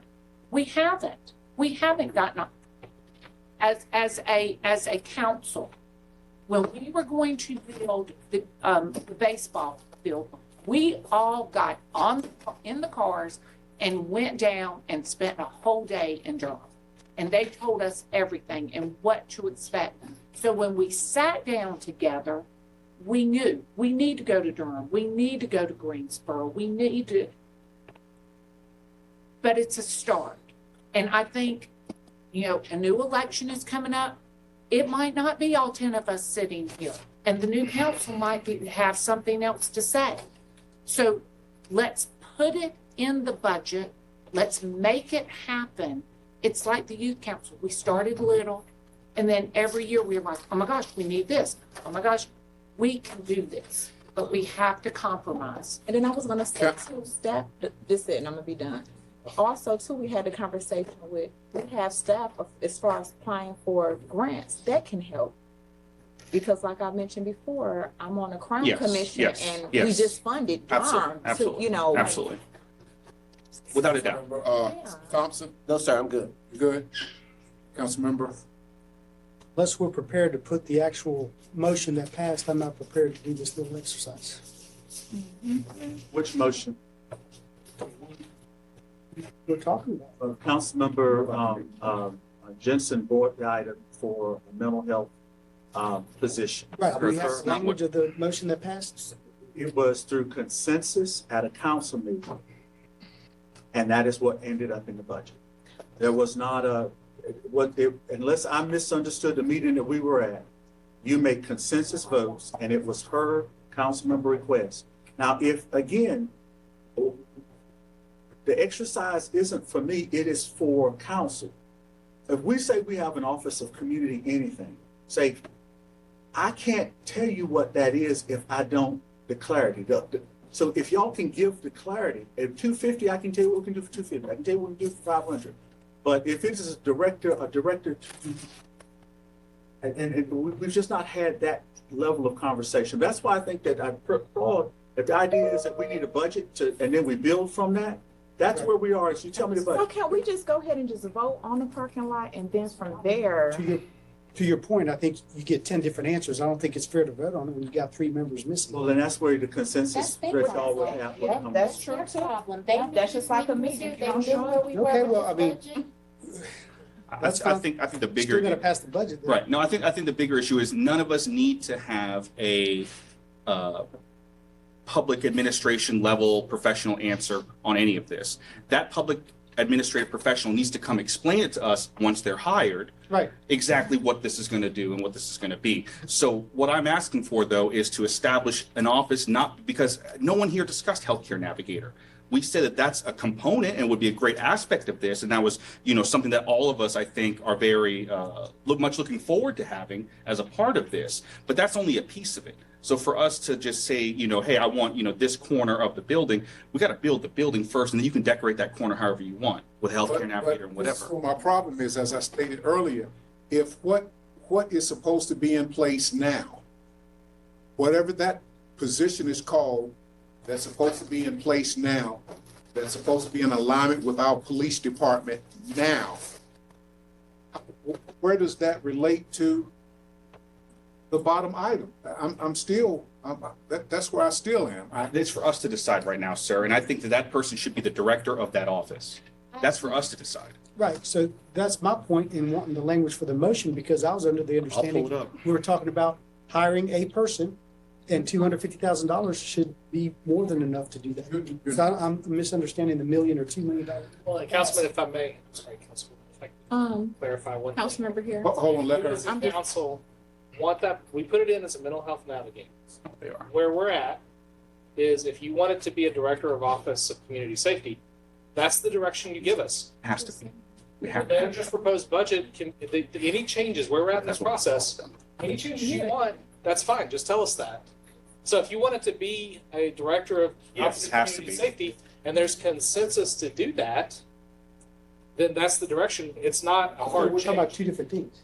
No, sir, you're talking about the same thing. No, you're not. The councilmember request that Councilmember Jensen put in, I'm sorry. But no, I think Yeah, if I can let just, Councilmember can I Amber just pack address. this on? So I've been, having this kind of internal conversation with other elected officials and, police officers in different cities. Ones that I used to live, ones where my best friend lives. And what I think, I used to keep it with me, it's probably in my car. But what I think should happen, and just, what I also do in my personal life and organizing, I personally think that we should move forward with the 250, change the job title to be Director of Office of Community Safety. Because if we're looking at the structure that Greensboro has, Durham has, they're still gonna give the same recommendations as what we want to the mental health coordinator. They're still gonna say, this is how we should move forward.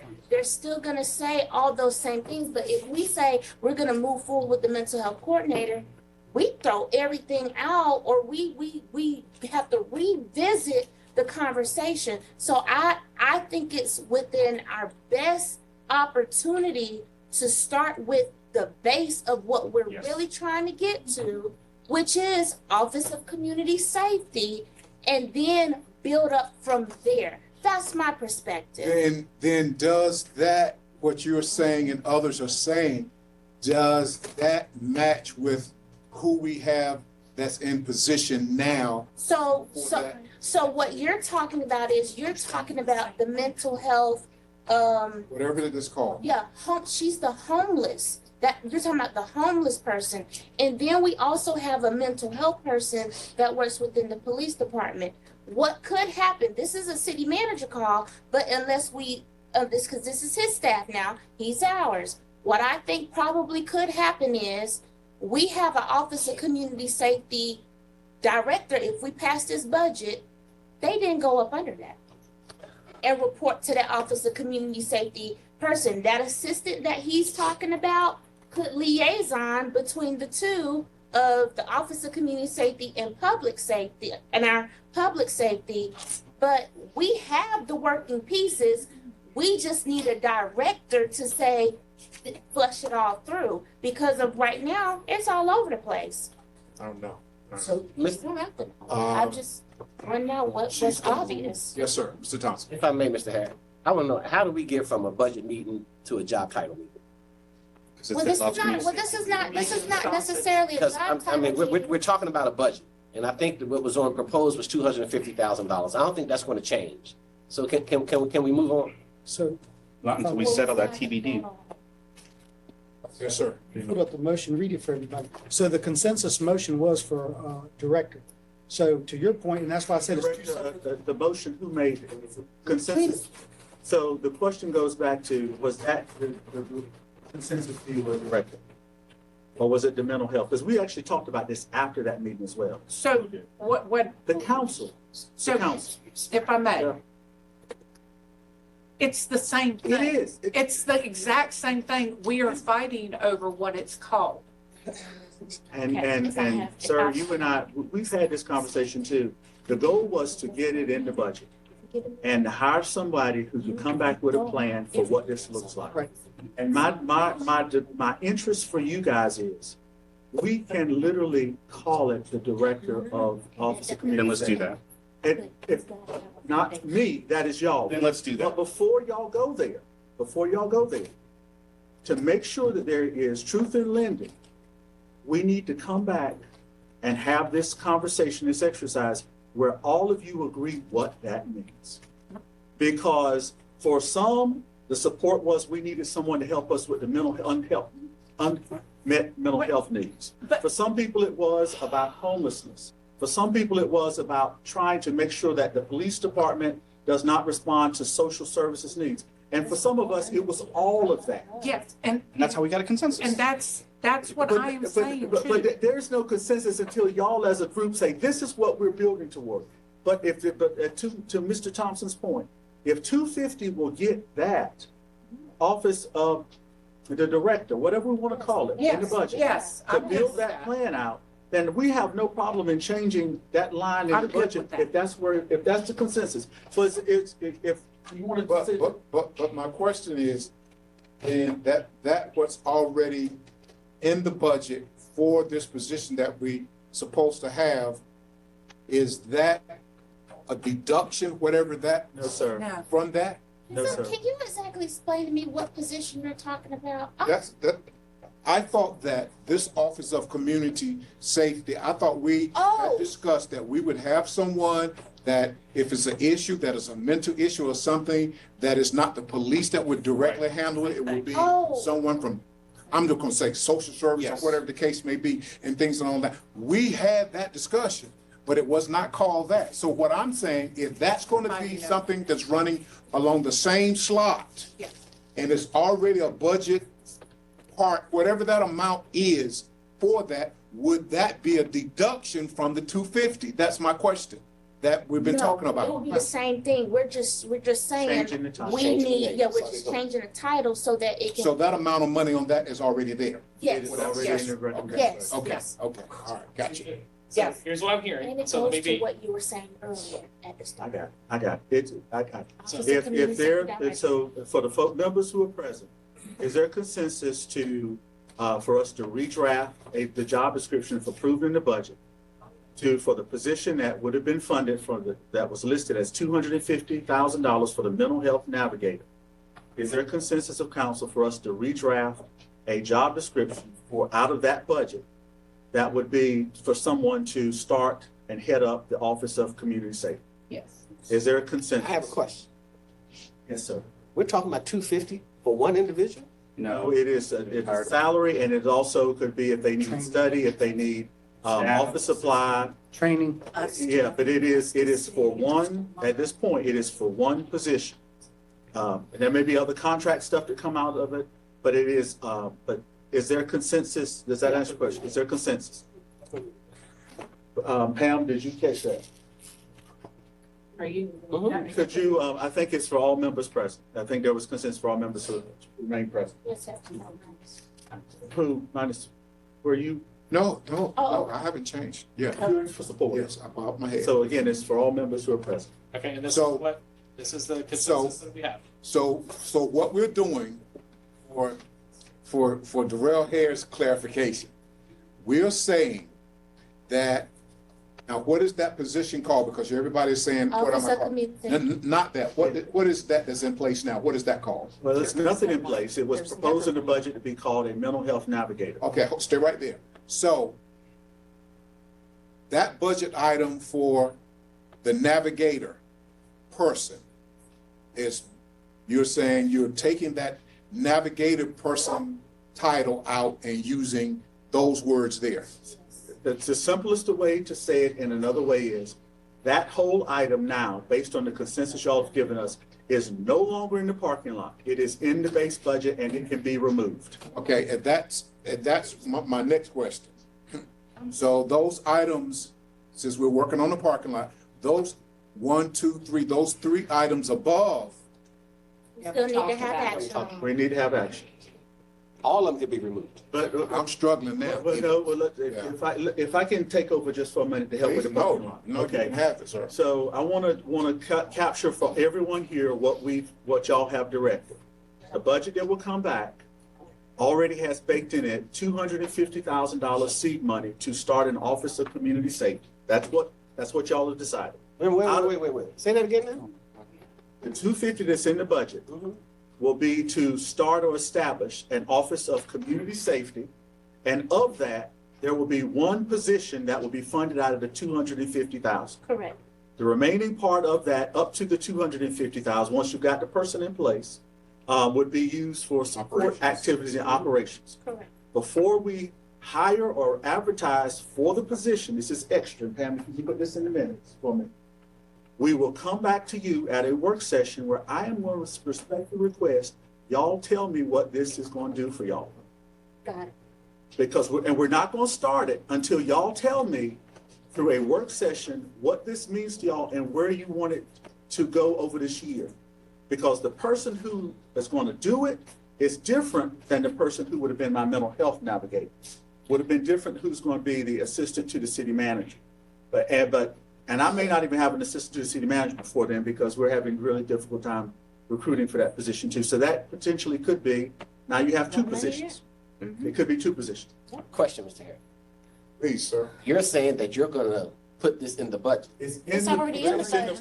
It's in the recommended budget I It's gave you. already, Okay. I just changed. It's in the recommended budget I gave you. Why is it in the parking lot? That's why I said you can take it out of the parking Yeah, lot. so that's what Literally it can done. come out of the parking lot. Because it wasn't called that. The reason it was in the parking lot. That's correct. It was in the parking lot because what was said was for the mental health navigator did not meet the interest of an office of community safety. Okay, yes. Okay, this is my next question, council. Okay? Now, we got 3 items up there, and I've got one that's close to me, and others have some, whatever those are, the Cape Fear and the Phoenix, that's close to others. Now, how do we attack that? If I can, again, let me drive, Please, sir. if you let me drive. Please On this, drive. just for a few minutes. Jeff, if you'll have a seat.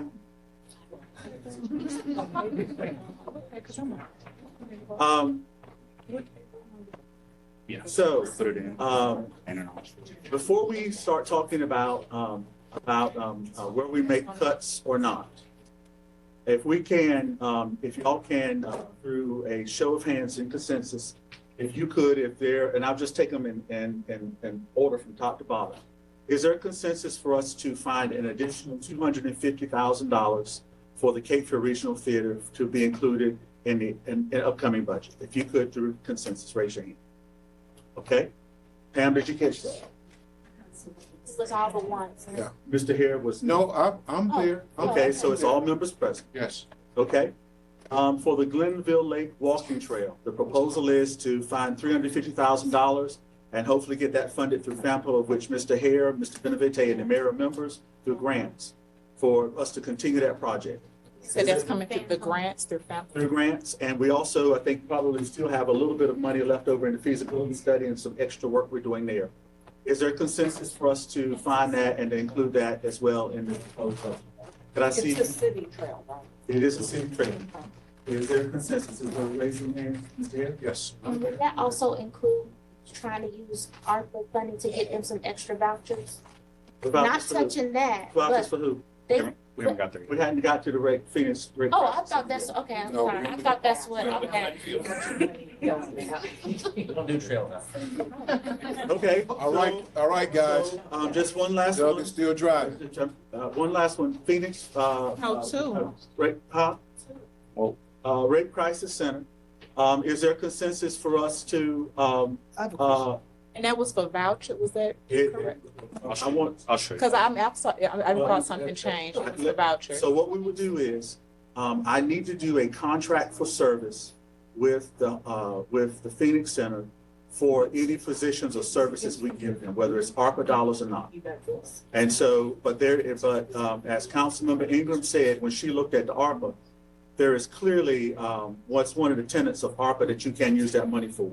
So, but with your support and direction through consensus, we will go back and when we take a look at the $850,000 that Councilman Thompson talked about, the intersection improvements, we'll also go back and look for $75,000 or potentially more for rate prices once we have a contract for services, if that's the consensus of council. So is there a consensus of council for us to add the $75,000? I have a question on the Phoenix. Okay, Didn't we have a consensus at the work session for the, to We had relook at the a consensus contract? on a lot of this stuff. which, but we for revisited which, it for for final which, say. which one? For the contract for Phoenix? For the contract we have already in place for Phoenix. And this is where we bring all of that together in the budget. This is where we bring it all together. This is where y'all did not vote. You did not vote before. You're voting, y'all giving us a consensus vote now. So, Yes, ma'am. I do have a question about Phoenix. So Yeah, Let's go and do it again. they Right. want this money, so we can do it for them. Yes, and we believe we can fund that with ARPA dollars because that is one of the tenets of ARPA is also domestic I violence. understand that, Shakira. I understand that. Okay, That doesn't it's answer- going through, You had a work session and you voted. All right, team, come on. Well, and sir, this is how we talk about the parking lot items where y'all said you want to add stuff. This is where you clarify. And so this is again, the process we've used in years past. I can But understand how you feel that way. my understanding of the consensus motions at the workshop was that we're gonna look at the contract we have and let staff come back to us on the recommendation on the contract. And that's what I'm saying, this would be an enhancement above what we have a contract with them for now. Oh, We already have a contract with the Rape Crisis Phoenix Center for domestic violence, at victims advocate, and that is paid for by a federal grant. We also have a contract for service to them that they are using our Belden Horn home for $1 a year, Right. which is to offset for the services they provided. So they've asked for an additional domestic violence advocate. This is extra service beyond what we currently have. And that is where I'm trying to make sure to see if y'all are in favor of us looking at Yes. the extra service as well as providing vouchers if we can get it out of ARPA. Rates have gone So up. that this service we don't currently have. I have a question. And the question, I do remember seeing that come across and looking at the information and with the funding, have they considered, are they here like expanding the actual location? And the reason I said that because I forgot how many hundreds of thousands going towards going towards vouchers to stay in a hotel. But have they thought about expanding the current location that they're at? Right, well, the current location at the Belden Horn, which is right at the foot of Ramsey Street, is an old house that we own. That is just their administrative offices. They may also do some counseling there, some interviews.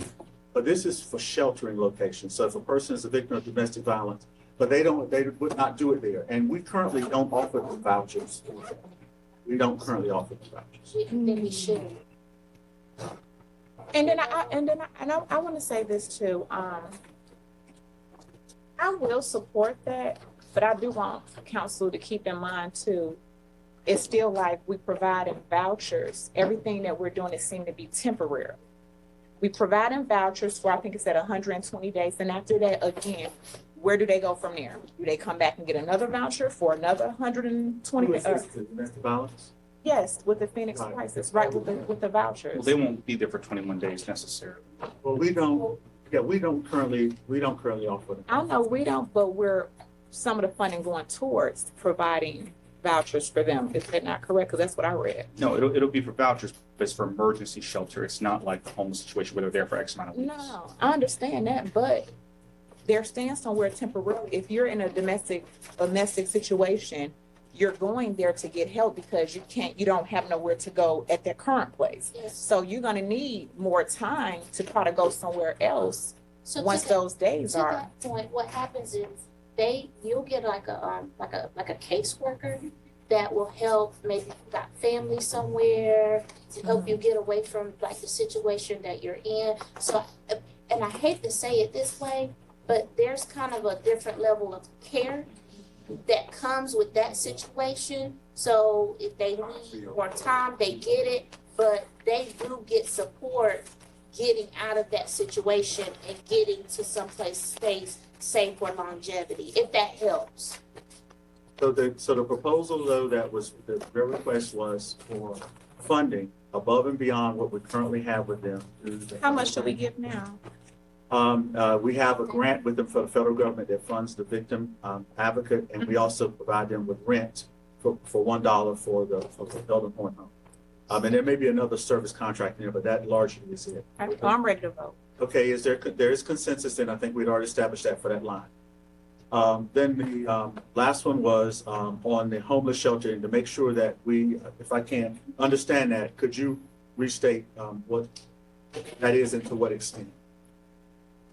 Plain and simple, a homeless shelter, somewhere where individuals can go and for emergency assistance. And that can tie into so many things, whether domestic shelter, just someone needing somewhere to stay that's currently unsheltered. I'm gonna need you to just finish it, okay? And after we take that, I do want to add something to it, because I got a feeling this is not gonna go in the favor. And What's that price on? If y'all had just, we're gonna keep it on the vehicle license. I gotta pick my wife up. I got to go. well, I want to add,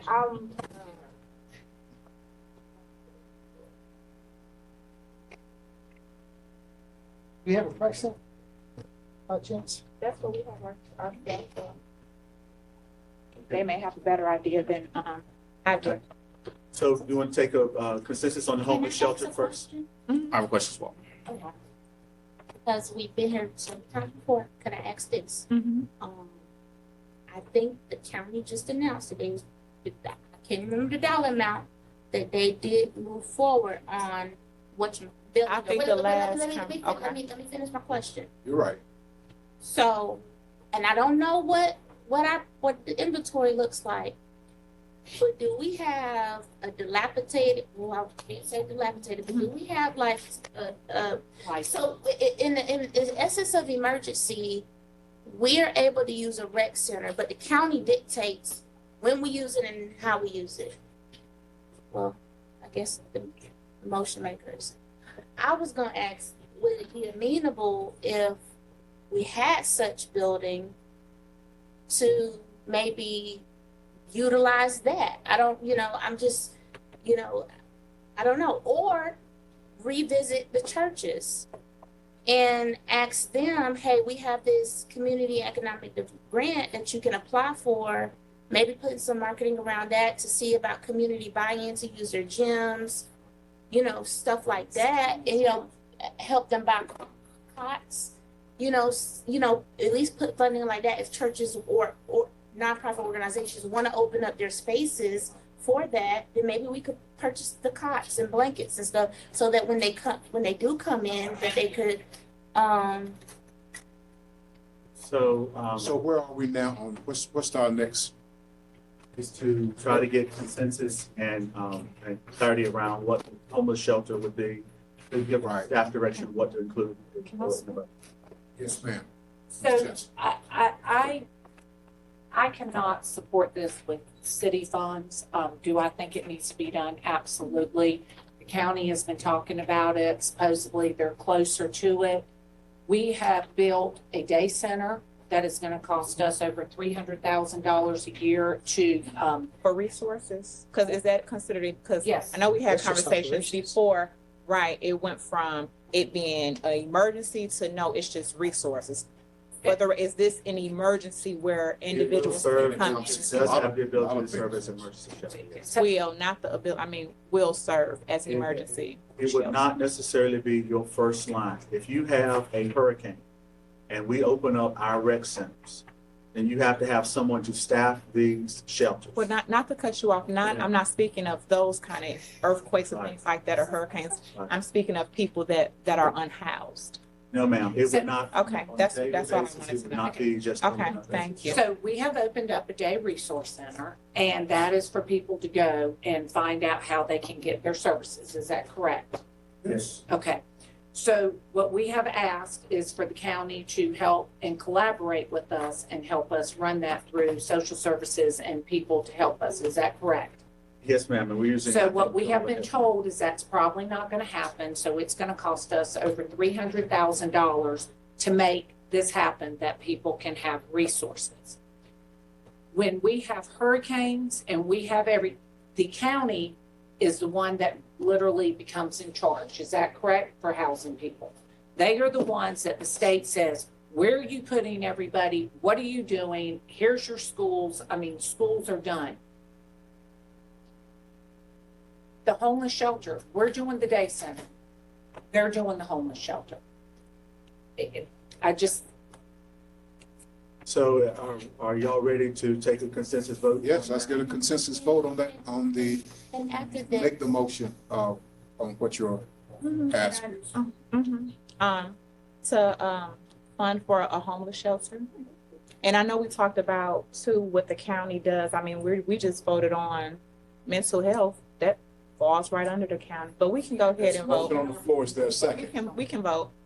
Is there a second on the floor for for consensus for the for us to build our homeless shelters. So if there's an interest in, I always say that if there's an interest in including this in the budget, then if you could show it through the raising of your hand.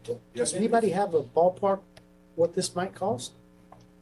How much does our day center cost? 5 million, 6 million. It probably about 15. So we have, that we've had, as we did with the Office of Community Safety, that we talked about. I don't think that this is for us to begin in the budget to stand up and open up a homeless shelter on day one. I think that it was maybe an iterative approach to come back with information or whatever else, but is there a desire for us to put some money in the budget for y'all to move toward a homeless shelter? Is that the best way to say it? That's the best way. So if the consensus is, if that's something that you're interested in, if you could raise your hand. Okay? If, Only if Brenda stayed. okay. Can I offer up a like? And then, so before we go any further, so where are we? Three? Okay, that motion failed. Can I offer up, don't do that. Can I offer up this, and if we can take a consensus on it, I think it's worth effort. Is that we reach out to our nonprofit organizations and our shelters that have, not shelters and churches that have brick and mortar, and see if they're open to taking in, homeless individuals, or maybe, I don't know on what type of status, but then on the city side, we offer, sleeping cots and blankets for them. I think it's worth a shot, because if the council is saying no to a homeless shelter, we can at least do that. Well, one of the things that I would say, and again, I heard you, Mr. Hare, about closing, trying to also take the next item, which is yours as well, is that the homelessness issue is not just about providing people with a bed, it's that whole COC piece. And again, before I need time for y'all, before everybody leaves, to talk about the vehicle tax. can we just, because I have to go, I pick up my child. So the Day Resource Center, emergency shelter, that is already baked into the operations. Wait, well, I understand that, but I want to ask for my colleague's support as far as allowing those who are unsheltered, which is still considered an emergency, to utilize that facility. What facility? The Day Resource Center that we already have, it's already funded. That's not, Because it's an emergency shelter, but it's more so for victims from earthquakes or flooding and things like that. So my ask is that we can utilize that facility and incorporate individuals that are homeless to be able to utilize that facility to sleep. Well, I won't be able to support that one. Well, then we can just vote on it and. but that's not a budget question, from what I can tell. It's not, but I want to add that it's not, it's just adding. Yeah, it's because it's adding as far as the beds into that location. The shelter the center was designed so that in emergencies that can be white flag, it can be inclement weather, that it is, it adds capacity to the space that we had. So, but I think I understand your question. I'm just trying to clarify what it currently is designed to do. So you mean like after hours when it shuts down, letting people go in there and spend the night? If those people that need shelter for an emergency, yes. So if there's consensus around that, What can, okay, Okay, there's a motion. okay. Well, I didn't hear the second first. Well, it's a that's consensus. what, it's, Consensus? So is there consensus? Okay, you raising your hands, everybody? Okay. Is there consensus for Councilwoman Banks McLaughlin's request here? Okay. Thank That you. item failed. Before you leave, again, I need some consensus on, do you want to look at the $20 vehicle fee? Yes. Okay, raise your hands on that if you so will. we'll add Okay. other locations. I raised my hand for you. Thank you. Okay. Is there some consensus too on pausing the housing for the 2 years we talked about unless the project comes up? Pausing? Did you say pausing? Just pause, Yes. once the project comes up? And I want to make a statement too. It is election time, so those who did not support it, When that camera roll, I do not want to hear, oh, we got to do something for the homeless. And I'm just going to leave on that note. Okay, Y'all so enjoy the rest of y'all what was day. the other We revenue? do it every 2 weeks at Homeless and Mental Health Committee. The license fee we covered. What? Find a committee to the same. Come back. So understanding where we have been, we will come back, hopefully we'll put together how we believe we can knit this together. I'm not sure we will have it by Friday, but as soon as we get it out, we will shop it and we will have it definitely ready for you Wednesday, for y'all to say, pull here, tug there, pull here, tug there. All right. Fair enough. And we owe you questions, answers, or us. Thank you. Ah. You did? Volunteer. Yeah.